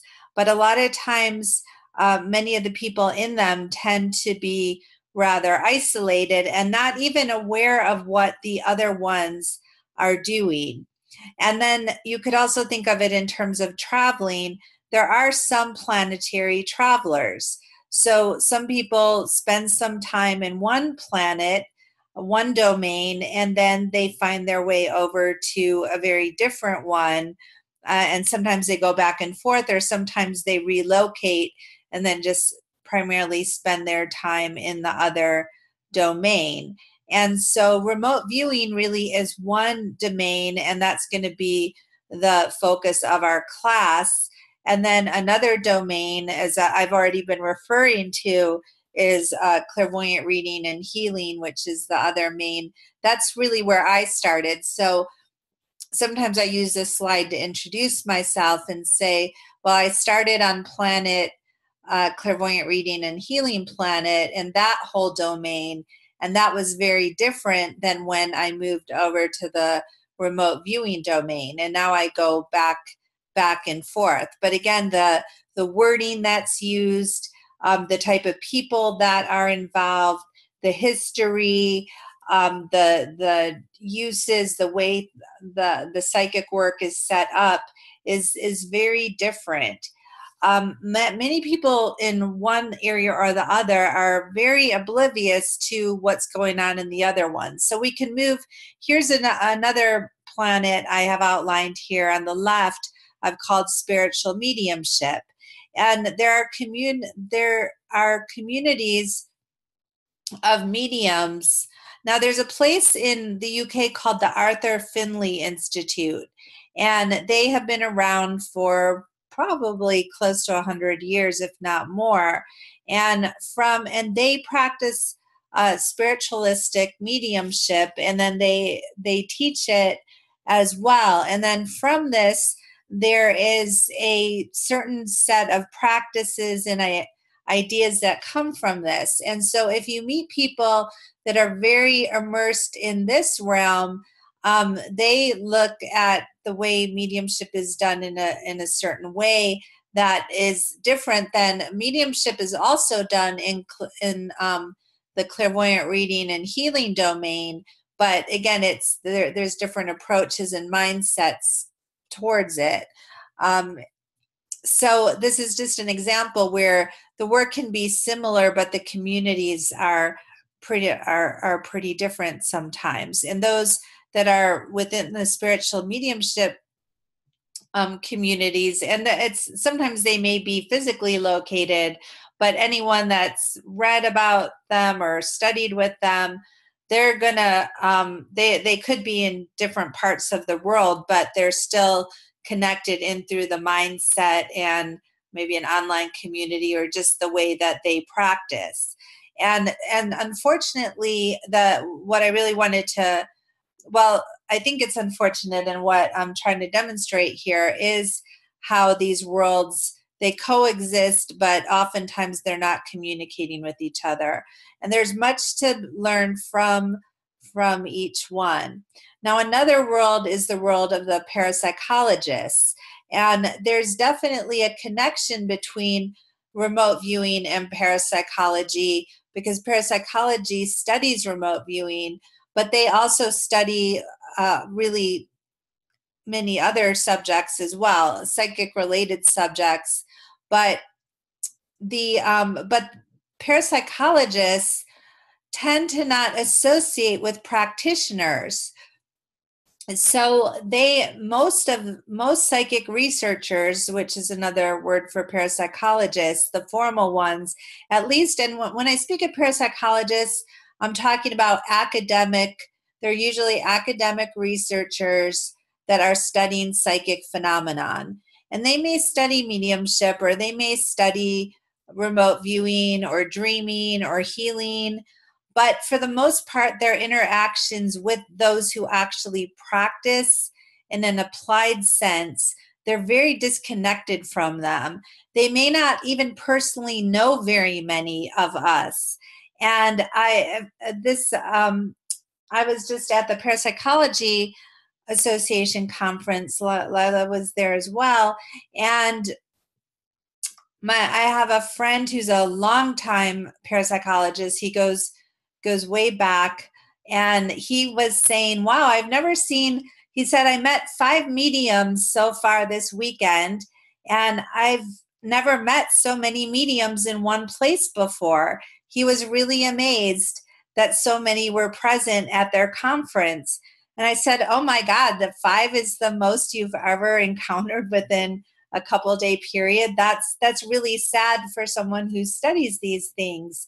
And some of his colleagues have perhaps never even had a conversation with a medium, or they're we also had a little focus group conversation with another group of parapsychologists, and these are guys also that they've been in the field researching these topics for over 30 years, and yet they had never sat down with people who call themselves remote viewers and actually are doing remote viewing out in the communities, again, for investigation purposes or for financial gain or just for their own practice. They had not sat down at a table with a couple people who do this work and actually talk to them outside of occasionally bringing them into the lab and running them through an experiment.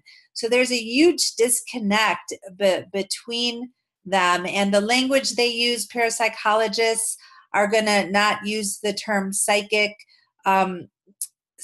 being psychic. They're going to use words like anomalous cognition, non-local perception, words that sound more scientific, but that most people have no idea what they're talking about when they talk. But I guess you could say that's fairly true of most academic disciplines.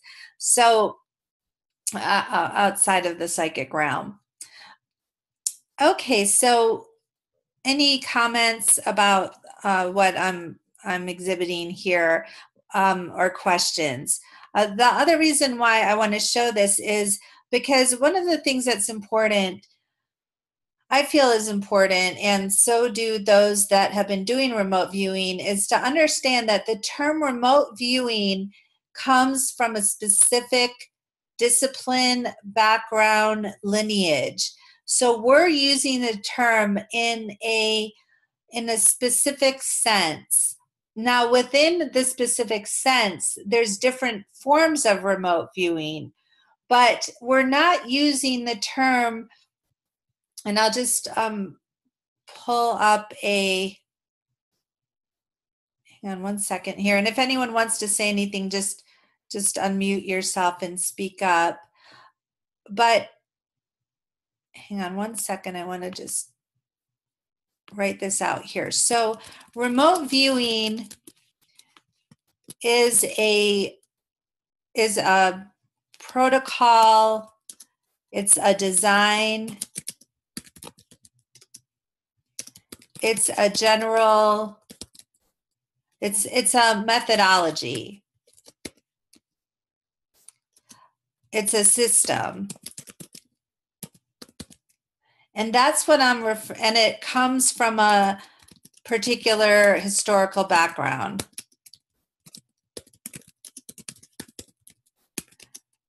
So it was used in the US military, and it was developed by the research arm of that worked with the military.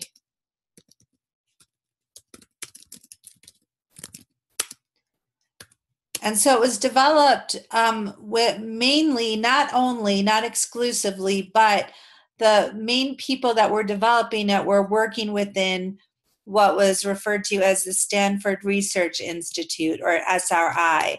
And we'll be talking a lot about this when we get into our different remote viewing methodologies. So the Stanford Research Institute. And their work went on to be picked up by just about every branch of the, every law enforcement branch of the U.S. government. So the department, the DIA, Defense Intelligence Agency, the CIA, the FBI, they were, and the various military branches, the Army, the Navy, the Air Force, they were all working in coordination. They made use of the resources and information coming out of the Stanford Research Institute, and then they also made use of the information for their own operational needs. And so we'll talk more about that as we go along. I don't want to get into that because that'll just suck up all of our time. There's a lot of books, and I know most of you have read at least one or two remote viewing books. Joe McMoneagle was a former military remote viewer. I'll be talking a lot about Ingo Swann, who developed some of the methods and concepts that we'll be working with. So we'll talk a lot about Ingo's role with all of this coming up. Military remote viewers such as Lynn Buchanan and Paul Smith, and the two people that I've worked with, David Morehouse. These, and I'll recommend specific books and things like that as we go along here. But I'm just bringing it up now again to emphasize that when we use the term remote viewing, that's what we're talking about. Now, you might say, well, what else would we be talking about with it? Well, you will meet people who have heard of the term remote viewing, but they think they're using it synonymously with terms like clairvoyance or just general intuitive work, or sometimes they're using it in conjunction with out-of-body experiences. So just know that we are using it not just synonymously. Remote viewing involves clairvoyance. It uses clairvoyance. And I like to really get very specific with these terms.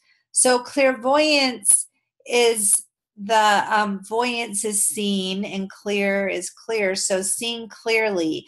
So when I use the word clairvoyance, I'm not just talking about any kind of psychic ability. I'm talking about the ability where you're getting a visual picture.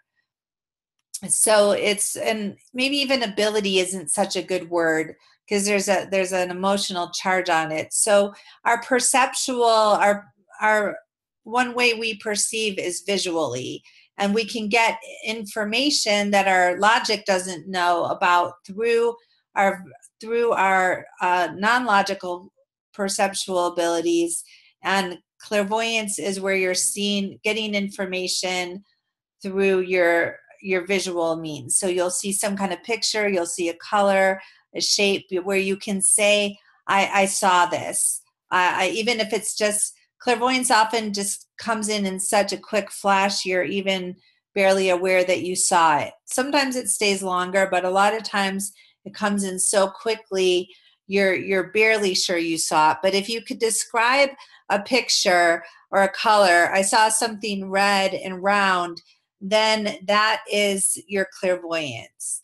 Remote viewing uses all of your senses. So in a way, it really should have been called remote sensing instead of remote viewing, because you're not, although it does rely heavily on visuals, you're going to be using you'll hear. So clairaudience is hearing. clear cognizance is just instant knowing. Then there's what I call body intelligence. Other people call it somatic knowing, where your body just moves in a certain way. It puts something on the paper. It bypasses your mind, but your body just wants to do something. And it's doing it because it's expressing some kind of information. So all of these different psychic abilities get activated within remote viewing, the overall remote viewing methodology. And so that's what we're talking about. Now, what sets the remote viewing methodology, overall methodology, apart from other forms of psychic work is that it's done oftentimes in a systematic way. So it's systematic. And I'll just put on this slide here, uses clairvoyance and all other psychic abilities within it. So, and I'll say it makes use of. So it's systematic. It's an overall protocol. And it involves targeting and target numbers. It involves oftentimes working in a blind way where you don't know what the subject is that you're describing. And we'll talk about blinding and different levels of blindness at a different time. But this is the overall thing is it's systematic. It involves targeting, working in a blind way. It often works best in groups, at least for formal projects.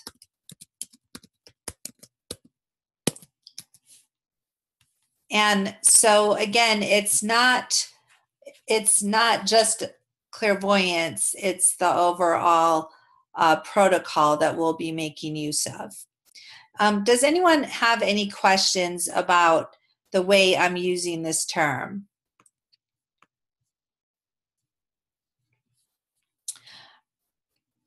Okay, and this may not seem all that interesting, but you're going to encounter people as you go out in life who say that they do remote viewing, but when you talk to them, usually it requires some discussions to find out are they using the term in the way that you've been taught or just in a general sense. All right, so just a little bit about the models. I just want to share here. I have a slide for those of you who can't see my screen.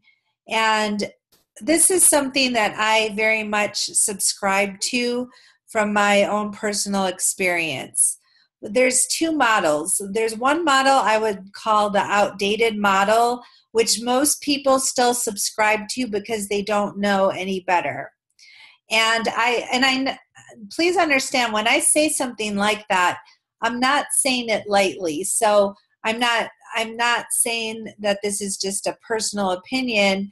This comes from years of talking to people and observing that a lot of people have no concept that you can develop your abilities and that you can get some level of control over them. So the outdated model is that there's some gifted people and you're either gifted or not gifted. Now, I will definitely concede that there are some people that are more talented than others, where it just comes easier. Some of that has to do with personality factors. Some of that has to do with experience level in this lifetime. I suspect that some people may have had other lifetimes of doing psychic work, and so it's just easier for them to tune into. Some of them, it may even be physical. It's definitely personality, but somebody that is super logical, super cognitive, afraid of being wrong, not wanting to be wrong, perfectionistic, they're going to have a harder time than someone who could just let loose, have fun, be creative. So there's certain personality types that may be more inclined to be to let their intuitive abilities come out or even communicate. This is something else. Communicating what you're getting on an internal level is very important. If you can't communicate it, whether in writing or verbally, then you're going to be inhibited on every level with this. So in this class is really good for people that are more shy, because if in my clairvoyant reading and healing class, people are required to verbally speak up constantly in front of another person. And so anyone with social anxiety or who has learned that they can only communicate unless they're sure of what they're saying, they have a harder time. And sometimes those people do better here, where they can write down what they're getting and don't have to verbally speak about it. But still, one of the things that you're going to be learning to do is to not edit yourself, but just let whatever comes to you out on your paper. And the more you can do that, the more successful you're going to be. If you're someone who really holds back until they're sure about something, well, that's the opposite of what is needed here. And that inhibits the flow of information. So not that you can't learn to overcome that. That's part of the purpose of this class, is to help people overcome what's been holding them back. But there's certain more controlled personality types that will have a harder time. That still doesn't mean, though, that they don't have the potential to be psychic, or that they're not being psychic all the time. And that's something else, is I believe that we are being psychic all the time. Everyone is. We're just unconscious to that. Or I shouldn't say we, many people are still unconscious to that fact. So the outdated model is that if there is such a thing as this at all, that only gifted individuals have it. They believe, many even researchers believe it happens just in a second. You either get a psychic impression or not, and then you're done. What you guys are going to see is, yes, that the psychic abilities, that the psychic information comes in within just a second, but then there's techniques we can use so we get another second, and then we have a space, and then another second, and another second. So the information is going to come in bits and pieces, because that's the way it oftentimes works through our minds. But we'll be able to then know how, you'll be able to guide yourself so you can keep getting bits and pieces, where rather than just getting a single bit and saying you're totally done with your task. This will make sense as we go along. The outdated model says that our abilities are uncontrollable, that they're mostly unconscious, that they require having high emotion or extreme events. Now, I would say that this oftentimes is true in our everyday lives, that the times that we tend to be very psychic may be when we are emotional about something, or when we have a strong emotional connection with somebody else, or when maybe with precognition, if something important to us is going to happen, we may be more inclined to see that instead of something just kind of mundane. So those things are true, but I'm putting it under an outdated model because that's only a part of the picture. So in my new model, we can have, everyone has the potential. If you train and you practice and you work hard, you can have more success. I have the word professionalism in here because professionalism is related to approaching whatever you're being professional about, but you're approaching it in a careful way, a diligent way, a way where you want to do your best and present your best end result. Now, when you first get started with any practice, you don't care about professionalism. You want to just have fun, explore, enjoy. And that's the attitude that is essential for this. So what we do at the start of our remote viewing practice or any psychic practice, and the way we approach it, it's important to maintain that. But once you get a basic understanding, then you want to work towards greater professionalism. And so after you've practiced a lot, the professionalism is not so much in the psychic work, but it's in the diligence, the self-discipline, how you report things, how you present. So let's say somebody hires you to do a remote viewing session. You don't just take 5 minutes and call them and tell them your impressions. You might take a few hours and prepare a written report and have your report presented very nicely with your words and your sketches, and turn things in a way where you're turning in an end product. That's what we're going to be moving towards. But at the beginning, we're not going to care about that. But I just want you to know, since you'll be with me for 12 weeks, by the end of the 12 weeks, we're going to be moving in that direction once you've gotten some initial, once you've covered a lot of other things. But in saying that, I have to be careful, because that word professionalism, how does that word make you feel in your body when I say being professional? It might, your mind might say, oh, that's cool, but your body might go into feeling stress because you're not there yet. And again, when you get started, but even continuing after, even when you want to have professionalism, you still need to maintain the sense of fun and joy and excitedness about what you're exploring, a sense of adventure, and a sense of playfulness. If you don't have that playfulness and you get to be a taskmaster on yourself too soon, things are going to start falling apart. But getting back to these two models, in the new model, it's about being educated and having conscious awareness of what you're doing. In the old model, psychic experiences would just happen, again, maybe around something emotional or really important or traumatic. And that is still going on. But in the new model, you have more conscious awareness and control. All right. With that, are there any questions? I'd now like to move to our practice portion of class. But before we do that, does anyone have any questions about these models or anything I've talked about so far?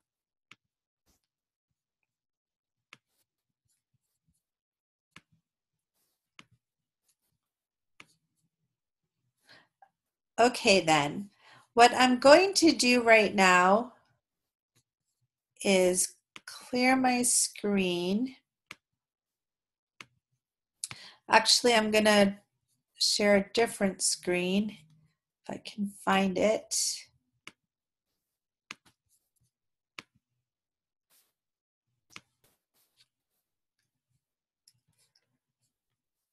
Okay, I want to start off with we can call this a meditation or simply a practice with your attention. And I think what I'm going to do here is I'll move into the exercise. So I'm going to have you play around with moving your attention around. And what the basic premise of this will be to get used to how easy it is to move your attention from place to place. And then when we're ready, I will move your attention to an object that I will have for you to focus on.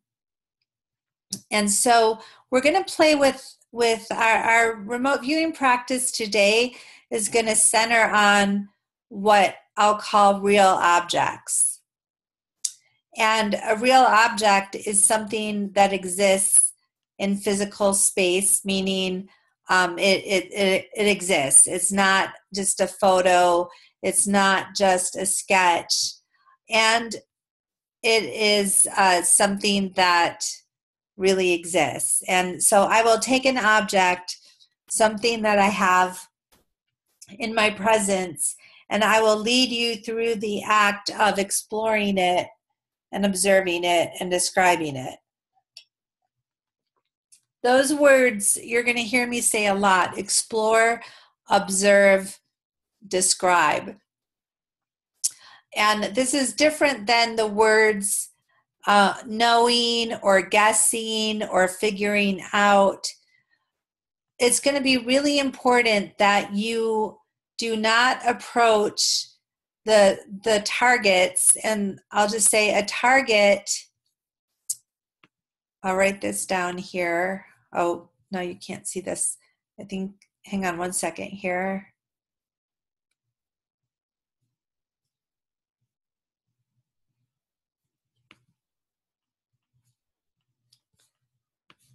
Okay, so a target is the thing that you're going to want to describe. So you'll hear me say the word target a lot.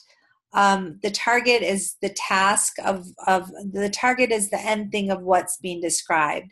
So today, the category of targets that we're going to start off with are real objects.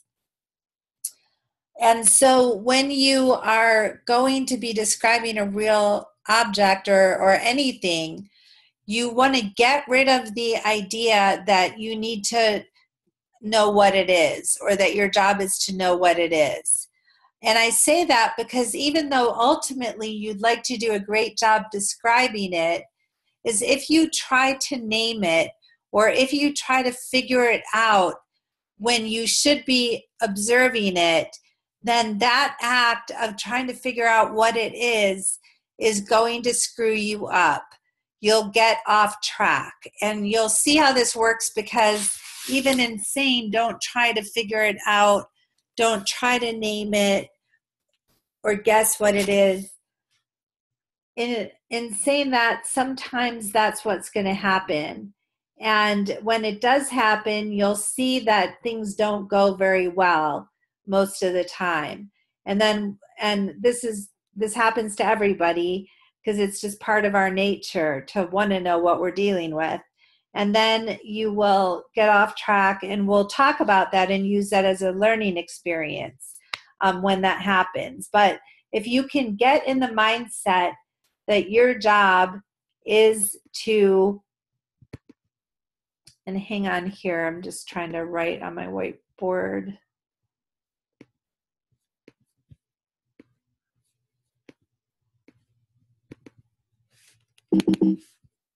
Okay, it looks like my screen is frozen.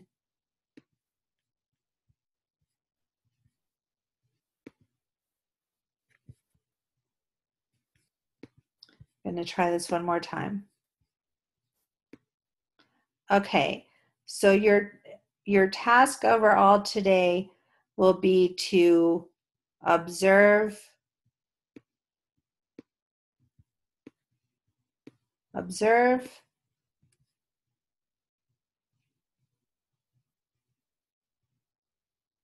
and describe.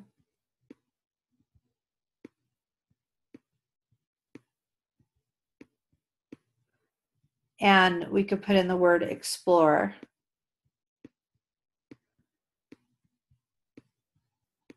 Observe, explore, and describe. And if you just really get these three words in your brain, then you're going to come up with lots of words and sketches that match what it is you're observing, exploring, and describing, as opposed to naming. And this will make sense as we go along here. All right, so what I'd like you to do is first have your paper in front of you and a pen, and then set those down. So just be ready, so when I say, okay, it's time to get started, you can easily pick those up without having to adjust yourself. I'm going to first lead you through this little meditation.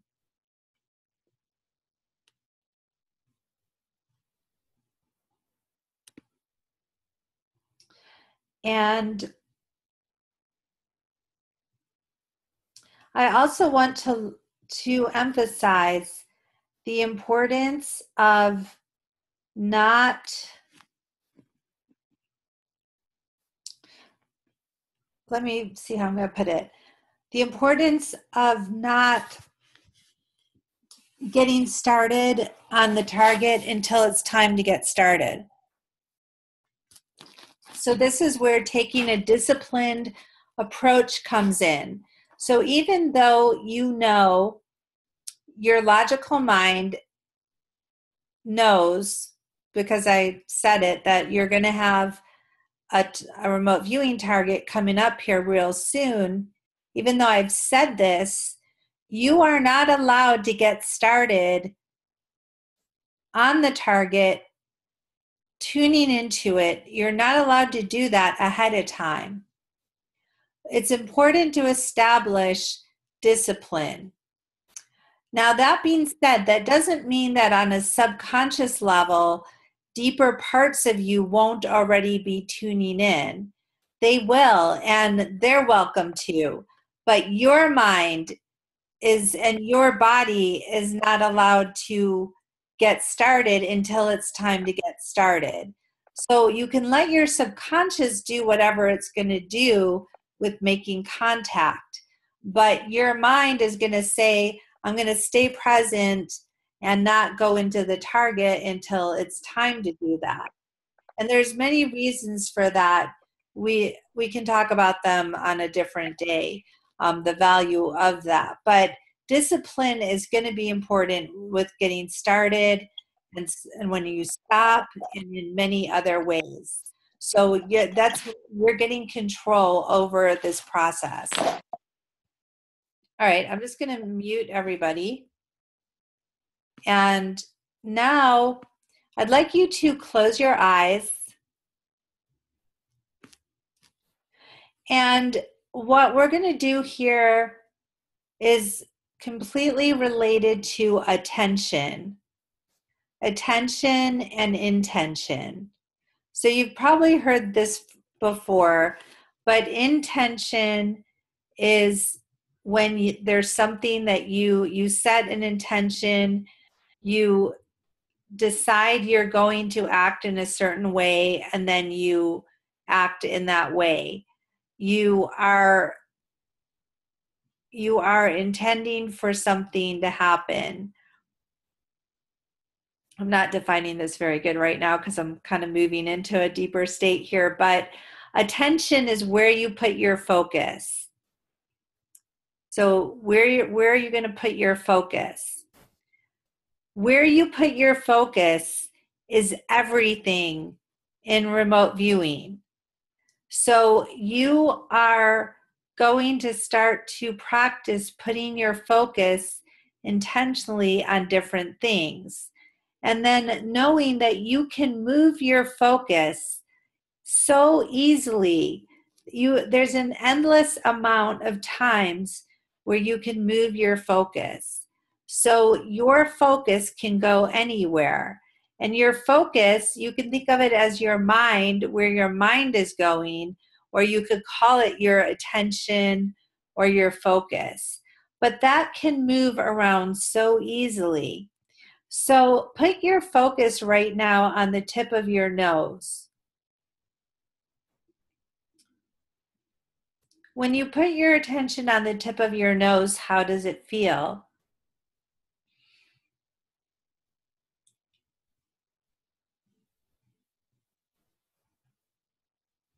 Now, sometimes we can't really feel even a part of our own body until we do something. So if you flare your nostrils and put your attention, move your attention over just a little bit from the tip to the nostrils that you can flare, expand, and contract, suddenly that makes it easier to put your attention there.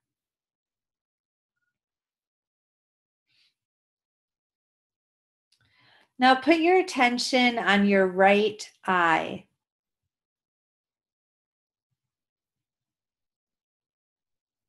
Put your attention on your left eye. So you're going to just move your attention to your left eye. And now move it back to your right eye. Notice until you put your attention on a certain body part, you may not even really be aware of how it feels. How does your right eye feel from the inside? So you're not touching it, you've just got with your hands or anything. Your hands can be down in your lap, but you're putting your attention on your right eye. Does your right eye have a feeling? Well, you can definitely feel it more if you take an action such as fluttering your eyelids. So do that. Open and close your eyes a bunch of times. And now how does your right eye feel? Now this is exhibiting a few things here. First, until you've been with your eyes all day, right? You've been with your eyes all day, but when was the last time you put your attention on your right eye to even notice how it felt? Well, you had the ability to feel it, but until you actually tuned into it momentarily, you didn't even know what it feels like to have a right eye because your attention wasn't there. And then when you when you flutter your eyelids, when you have that movement, you take an action. Now you can feel your eye even more, and that doing something with it creates, it draws your attention to it even more. So even if you were, why don't you move your attention right now? Everyone do this. Move your attention back to your left eye. And again, it might take a little bit to get focused on that left eye. But if you go ahead and touch it, touch your left eye with your left hand and press on your eye, now you're going to feel it more. So you had to do a physical act of touching it to feel it even more. And this is how remote viewing works as well. So what this is showing is that it's not some kind of hard, difficult, challenging thing to get to be able to connect with something else and then notice it. That's easy. It's as easy as feeling your own eyes, just about. But even with your own eyes, you had to put more and more concentration on them, and you had to do something, maybe touch them or move them, and then your concentration or your focus and awareness and what you notice got even stronger. So this is the same exact concept when you want to describe anything with remote viewing. And the more you get used to moving your attention around, the easier it is to pull forth streams of information. So now move your attention outside of your room. Move your attention over to your shower. Most likely everyone has a shower in their house, or at least a bathtub. So move your attention to your shower or bathtub and put it right over there with the faucet where the water comes out.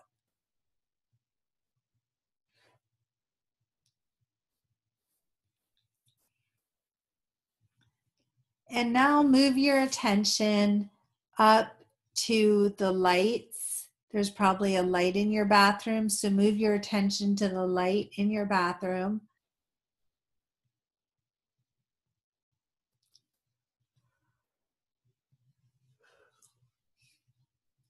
And when you move your attention there,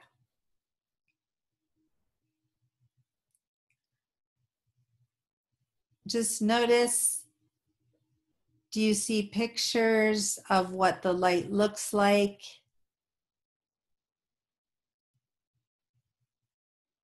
Do you get other impressions?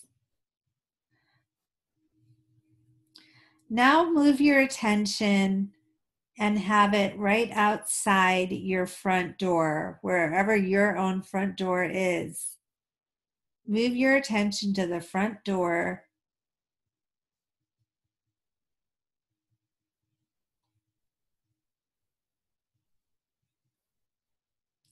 And you might be feeling a little sleepy right now, so wake up if you do. Now at your front door, from there, put your attention on the doorknob, and you can imagine you're reaching out and touching and feeling the doorknob of your front door.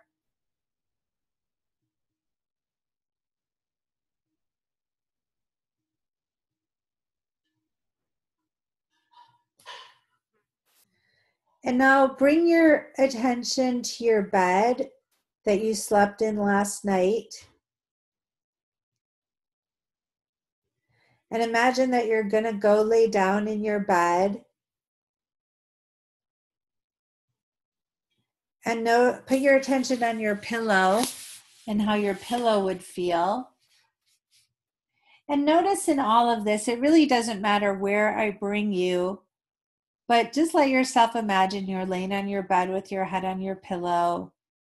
And your attention right now is on your actual real pillow that you slept with last night. And just notice how easy it is to move your mind wherever you want to move it. You have a fluidity that is easy. This is very easy to move your mind from one place to the next. And that's all we're going to be doing with our remote viewing exercises.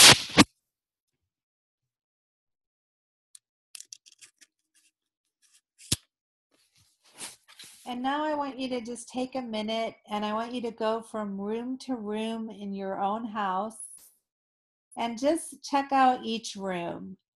So just imagine that you're moving to the doorway of maybe the living room, look around in there, and then move your attention to your kitchen. And just go from all to room in your house. And this isn't, I'm not trying to get you to really remote view anything right now. I'm just getting you to practice visualizing as you move your mind from place to place. So take about 2 minutes to do that. Well, about 2 minutes to explore your own house.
Okay, and now please move your attention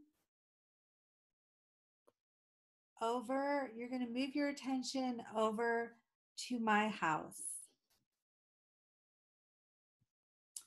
And the nice thing about this is you don't need to know anything about my house or where I live or where it is or anything like that.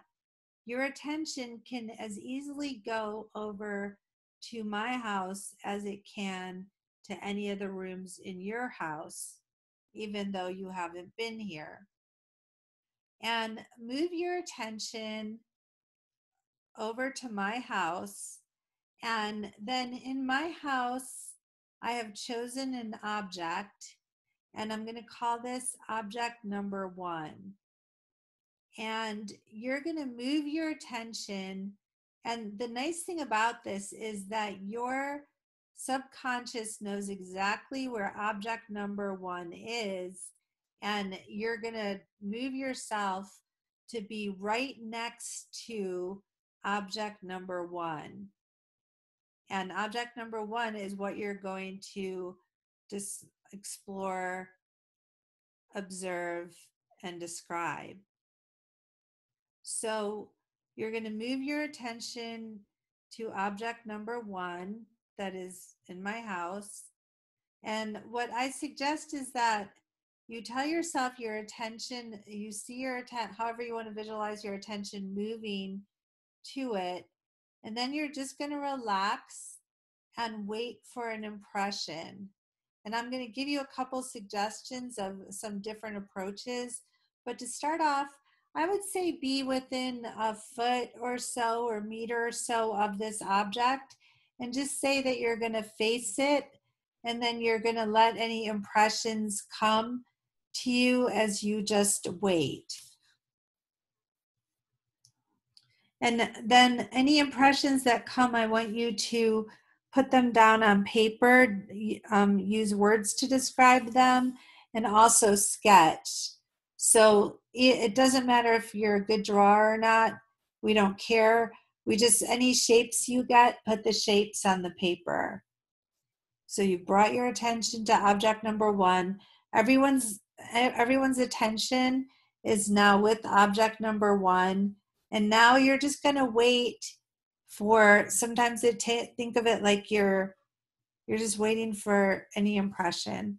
I'll be quiet here for a couple of minutes. And then I'm going to make a suggestion of what to do next.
And make sure that you are not going to me. I don't have the object, so I'm not the focus. So make sure you're sending your attention over to object number 1. What I'm labeling object number 1. So some of you are over here with me, and that's not going to be helpful. That will mislead you. So tell yourself your attention is going to object number 1. And then I want you to imagine as if you're putting your hands on object number 1. So put your hands and use your sense of touch and say you're going to feel object number 1. And what I suggest, any object has different parts. There's a top, a bottom. There could be a front, a back. There could be an inside or outside. You don't know if it's solid or hollow. But so there's different parts. There's always a top and a bottom to any object. And so start off feeling one part of it and then notice whatever impression comes, record it on the paper, and then move your hands to another part of it and record that. Proceed for a couple of minutes.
Now, another thing you can do is, again, you can take your attention and move it in space.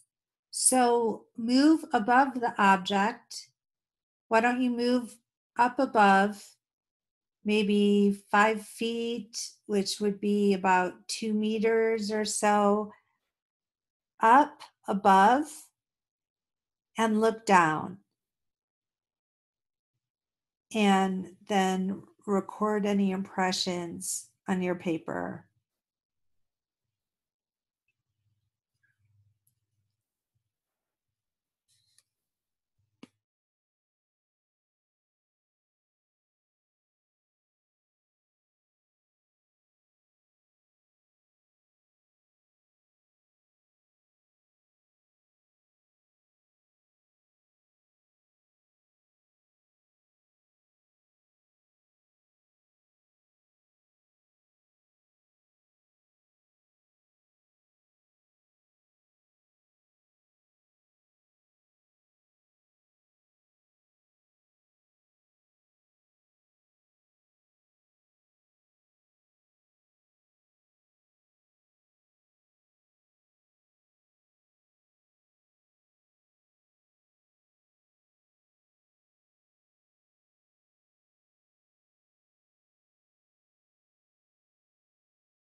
Okay, and now I want you to move to 2 more places to maybe a few feet in front of it, a few feet in back of it. Well, I'd say don't go in back of it, but go to a side of it. So either in front and look back at it.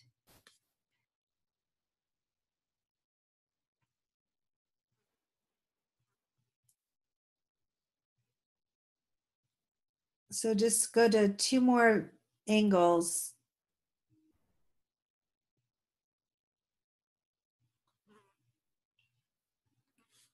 And notice if you get any impressions.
All right, and then just see from everything that you've observed so far, if you can do one more sketch.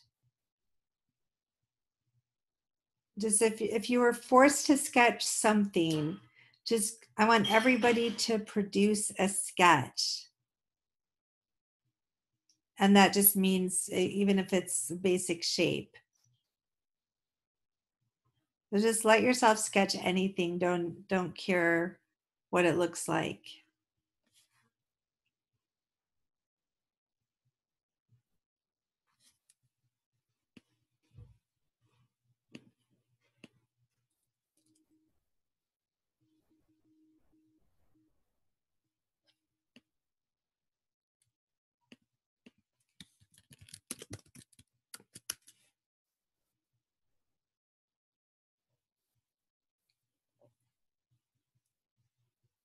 And then just raise your hand when you're done.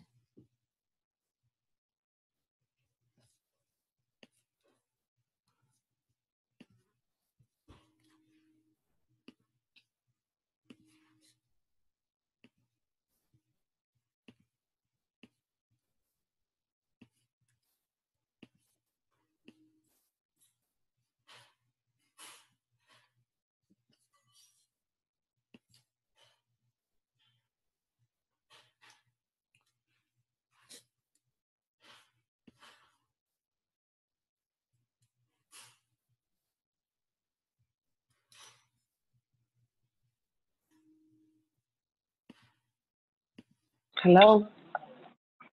Yes, we're just waiting. Hello? Yes, we're waiting for people to raise their hand to be done. So just a moment. I don't know how to raise my hand. Well, you can't. It's Louise. You're on the phone. So just, I'll let you know when we're ready here in just a minute. Sure.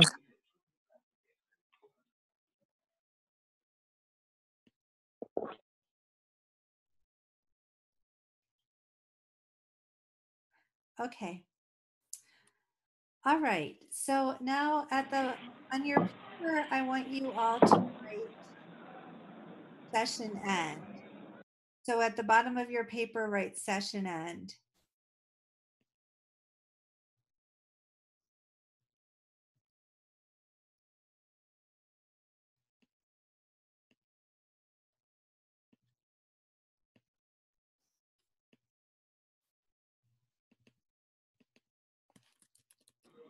Deborah, you were pressing the mute and unmute button. What was I supposed to write? What were we supposed to write at the end of the page?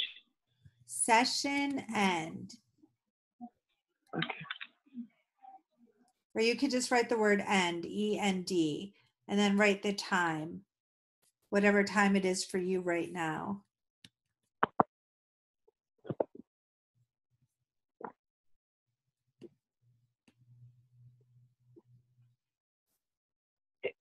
And then bring your attention. I want everybody to now bring your attention back to your own body. And why don't you just touch yourself on your forehead? So everyone put your fingers right on the middle of your forehead where your third eye is, or would be if you had a third eye, I should say.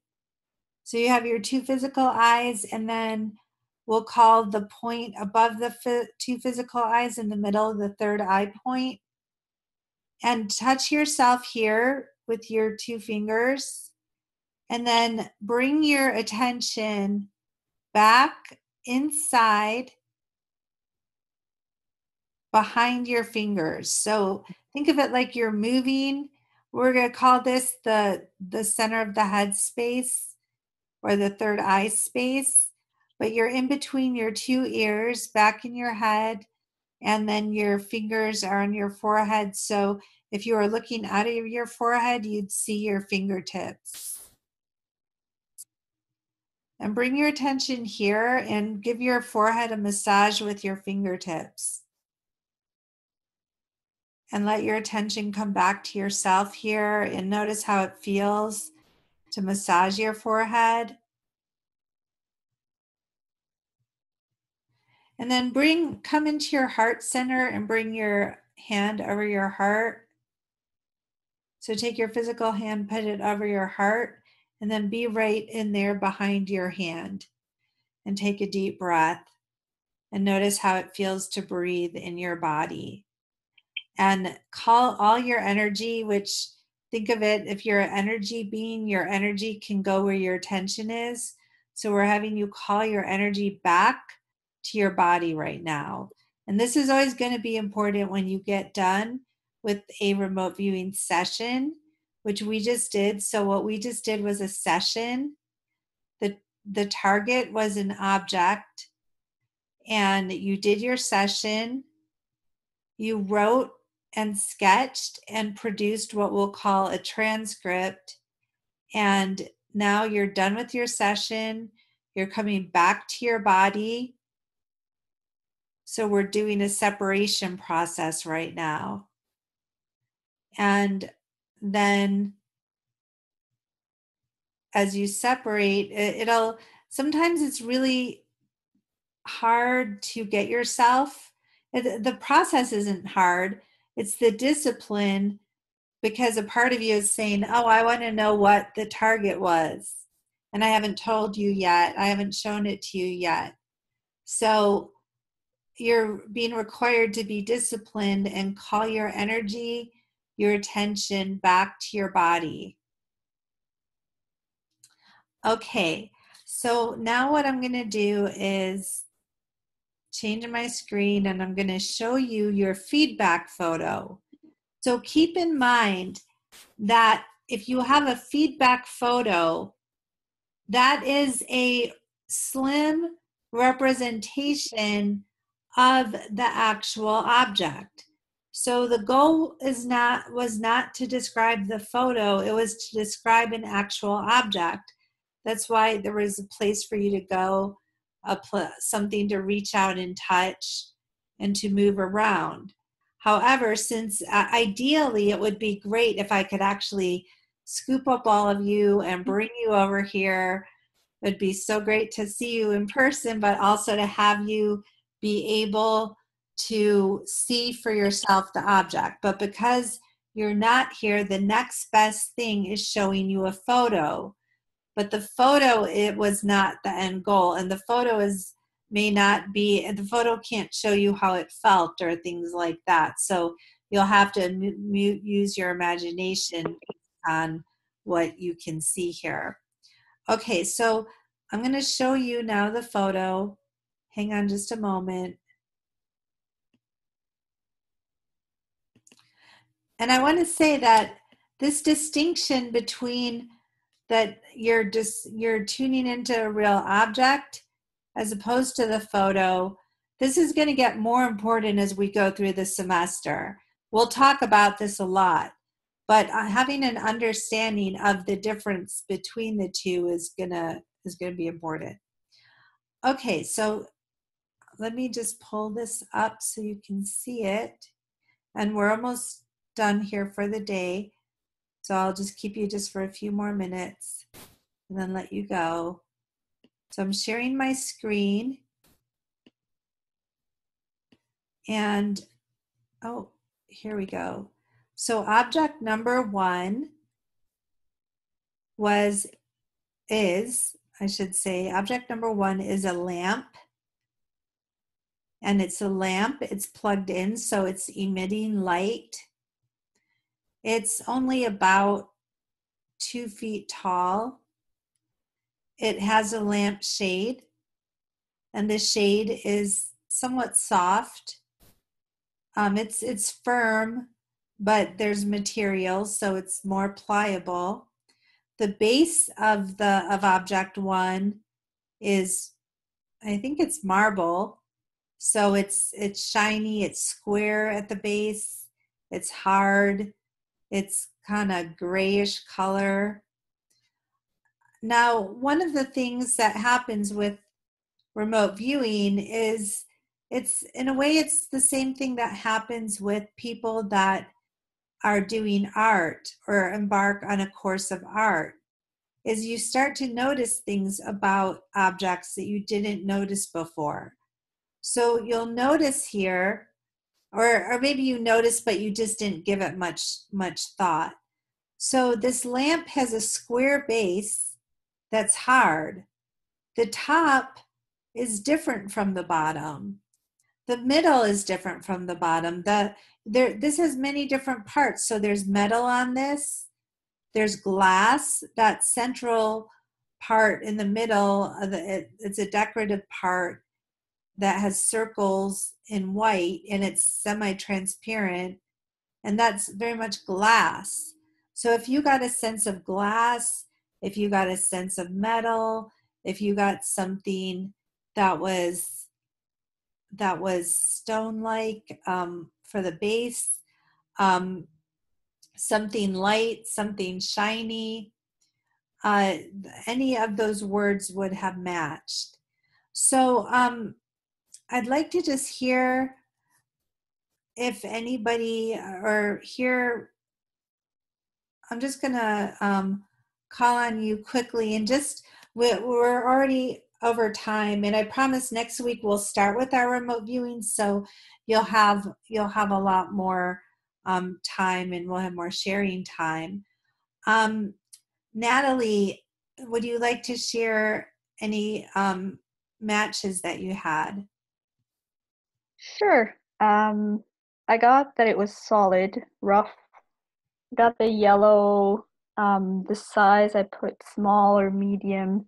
I started with small, but then I went to medium after. Kind of uneven, and cold, and I got glass connected to something, and cool, cracks through, and it had kind of soft edges. So yeah, the sketch looks a little different, but yeah.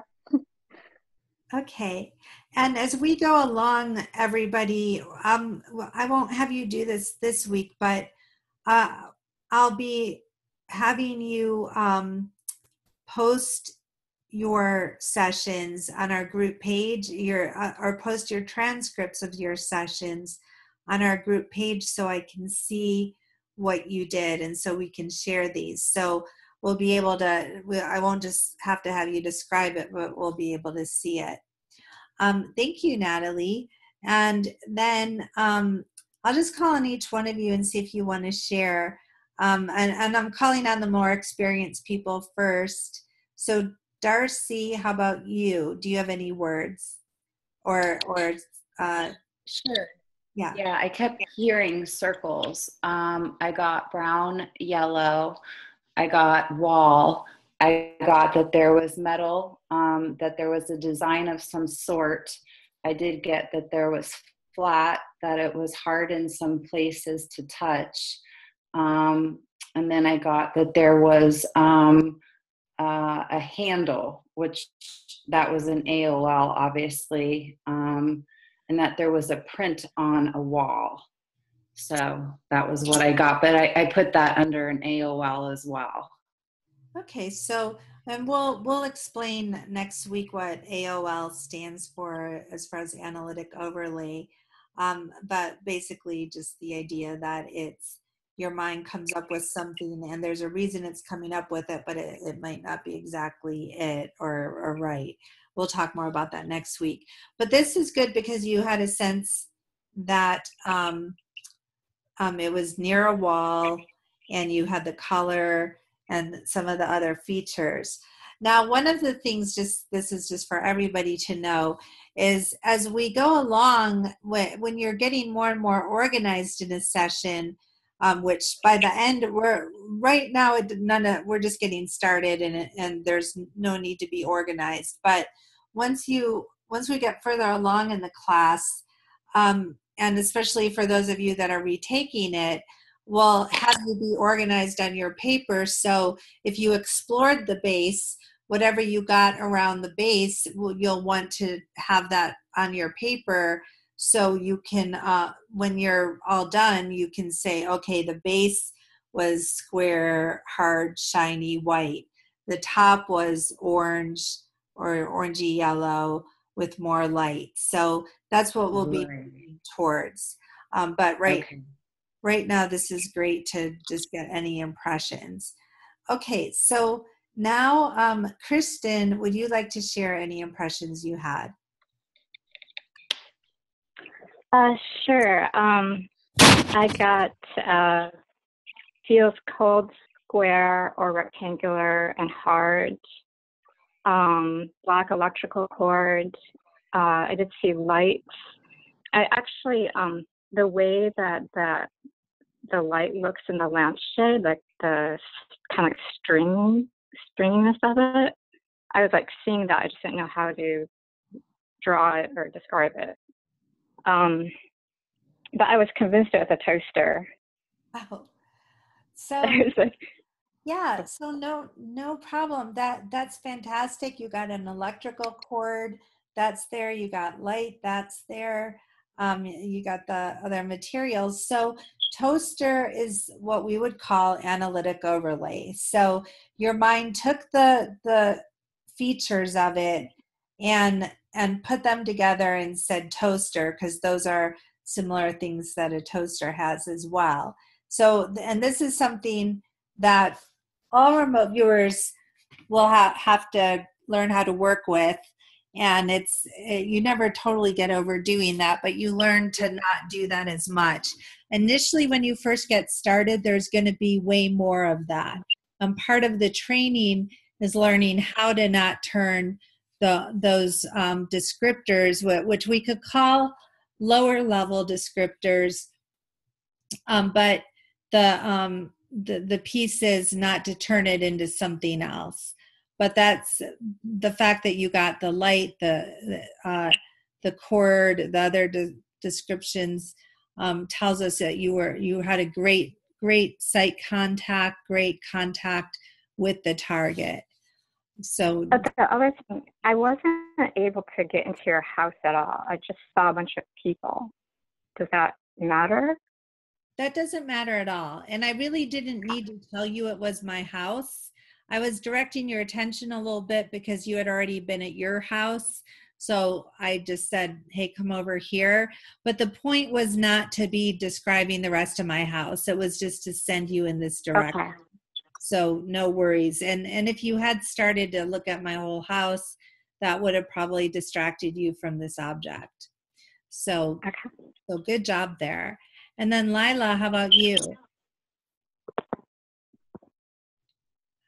Yeah, so I actually did a lot better than I thought I would. I guess I don't have a whole lot of self-confidence yet. So I got round, spotted, thin line or string, dangling, square, hard, flat, sharp 90-degree angle. Fantastic. I didn't, yeah, so, and it kind of looks like it's all there. Yeah, and did you sketch? Oh, I sketched. I'm horrible at sketching, but yes. But yeah, I sketched. And it's looks nothing like the picture. My words are more what I pick up. That's okay. In images. Okay. That's okay.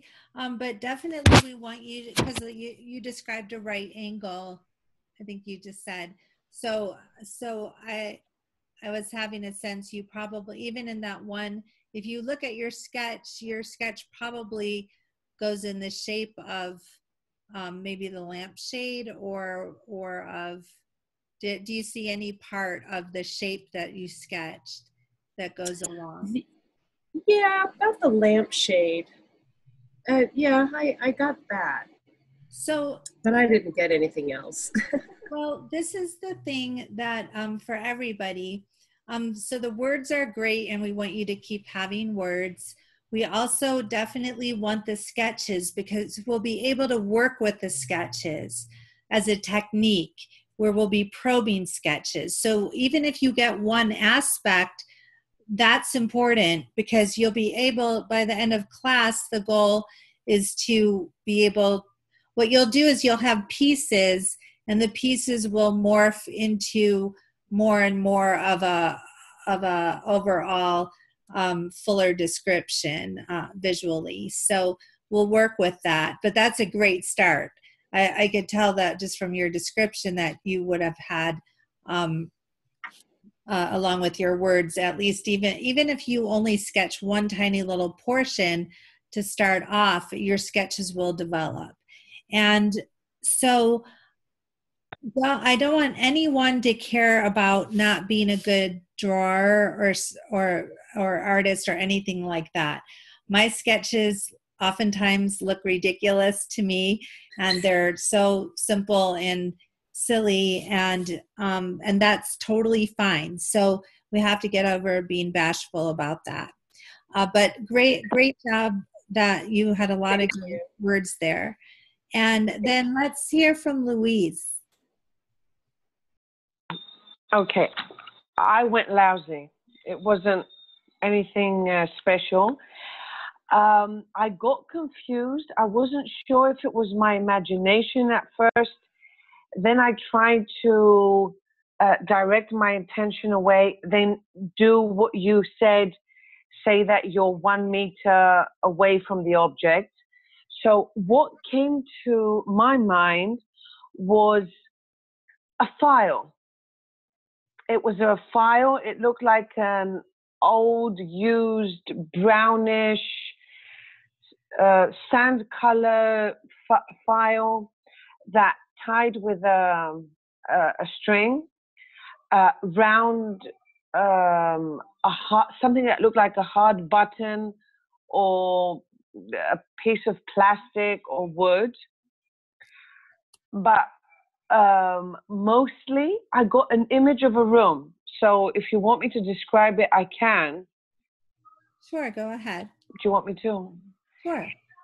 So it seemed like the room was painted green, more like an olive green. There was a bookcase in the middle, and between the window and the bookcase was the doorway towards the kitchen.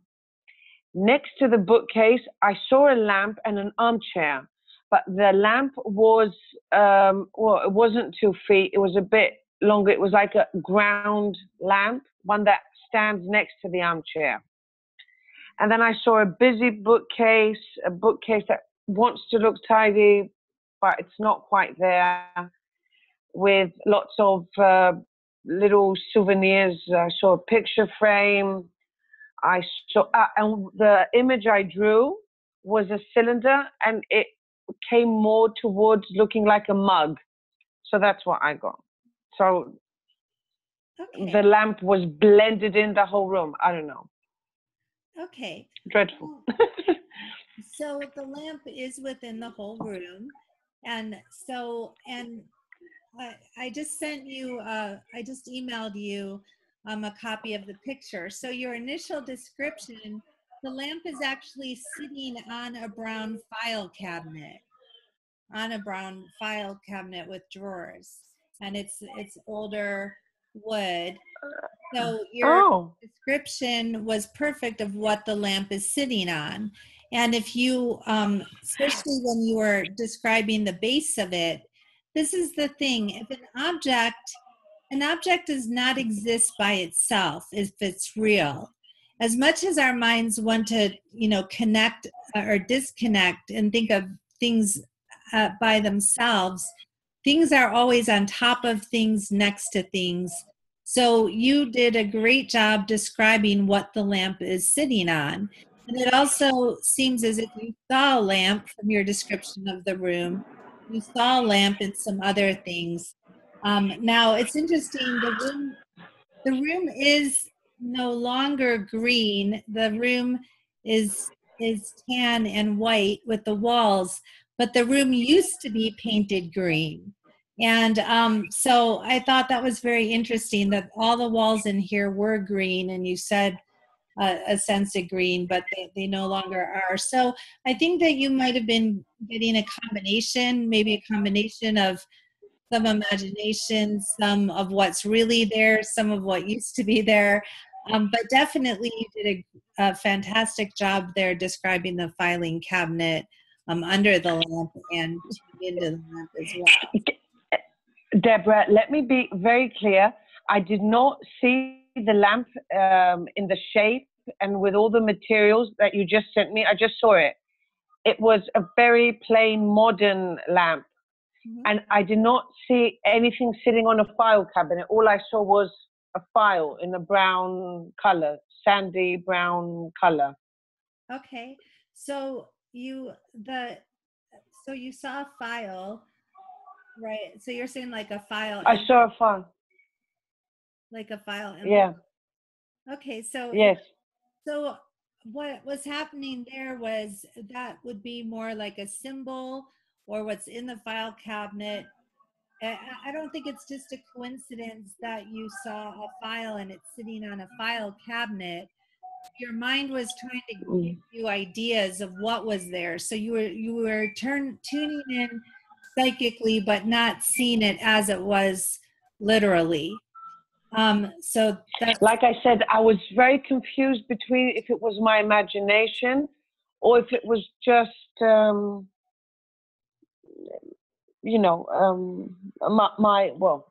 call it my early psychic abilities. Right. So I would say there was a combination of all of the above. Okay.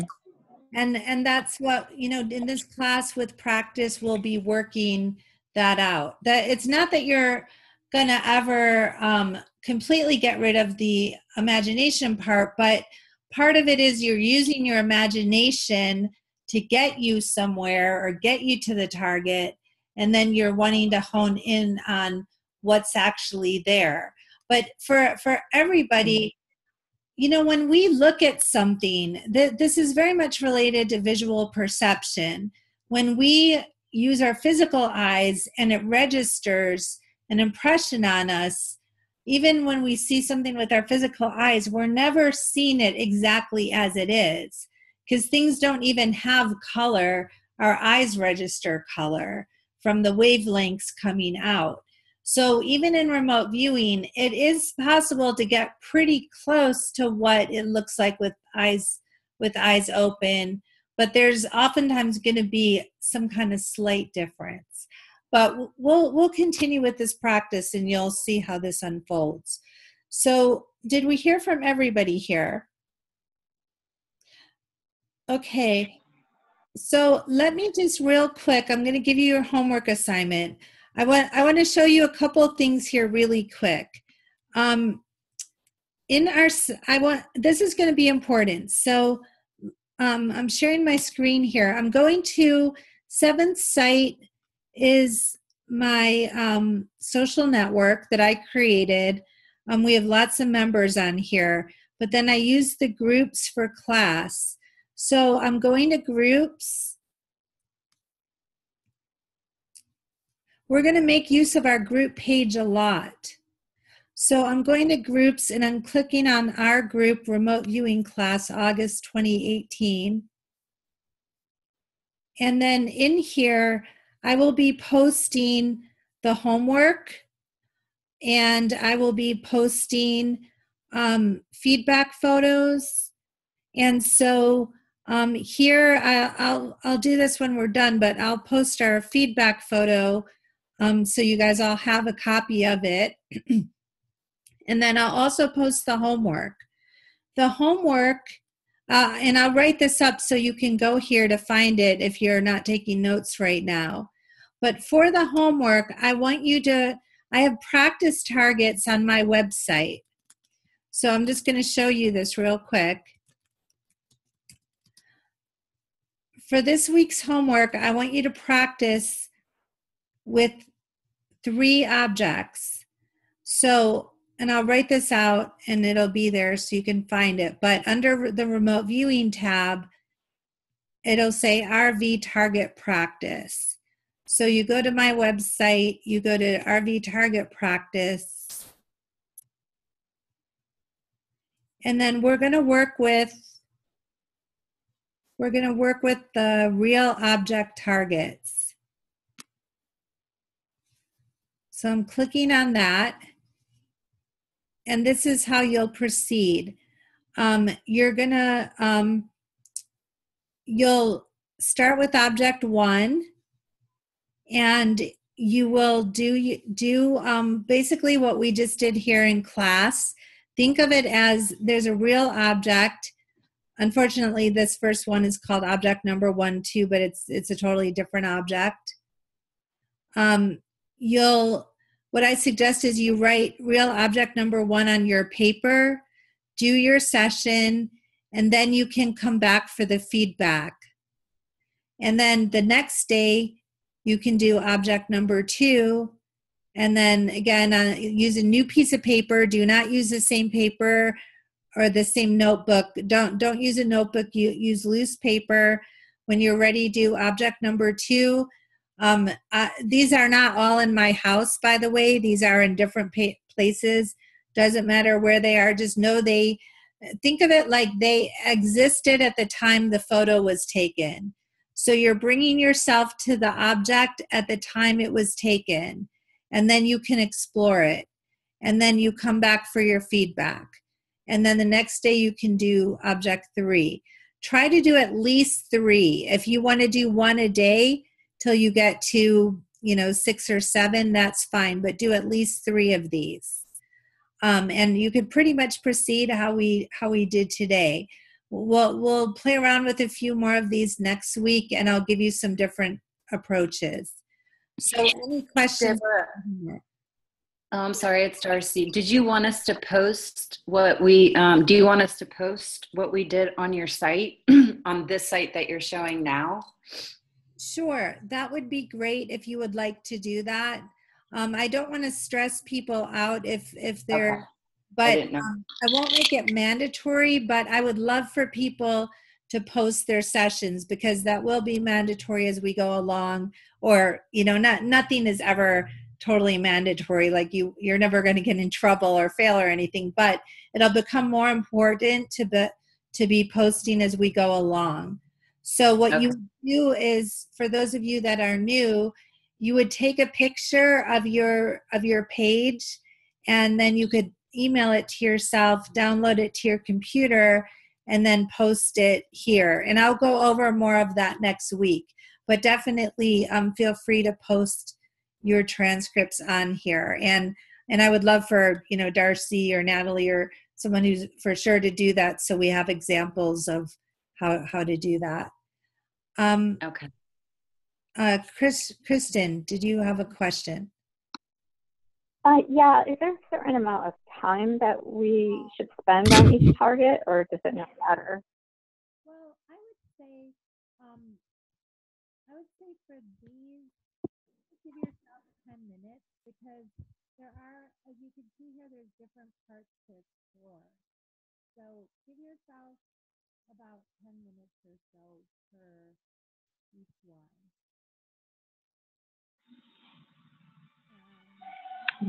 Deborah, I can't hear you very clearly. Okay, so she asked how much time to spend on each one, and I said about 10 minutes would be good. Okay, thank you. Okay, any other questions? Next Saturday, same time?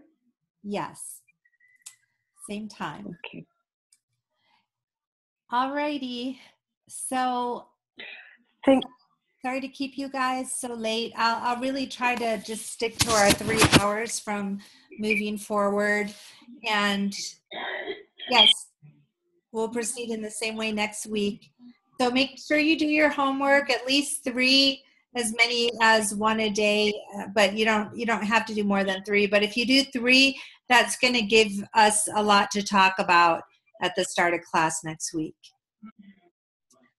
And I'll write this down again in case anyone forgets. Okay, thank you guys. Have a great week. Thank you very much, Deborah. Sure. Bye. Bye, guys. Thank you. Bye.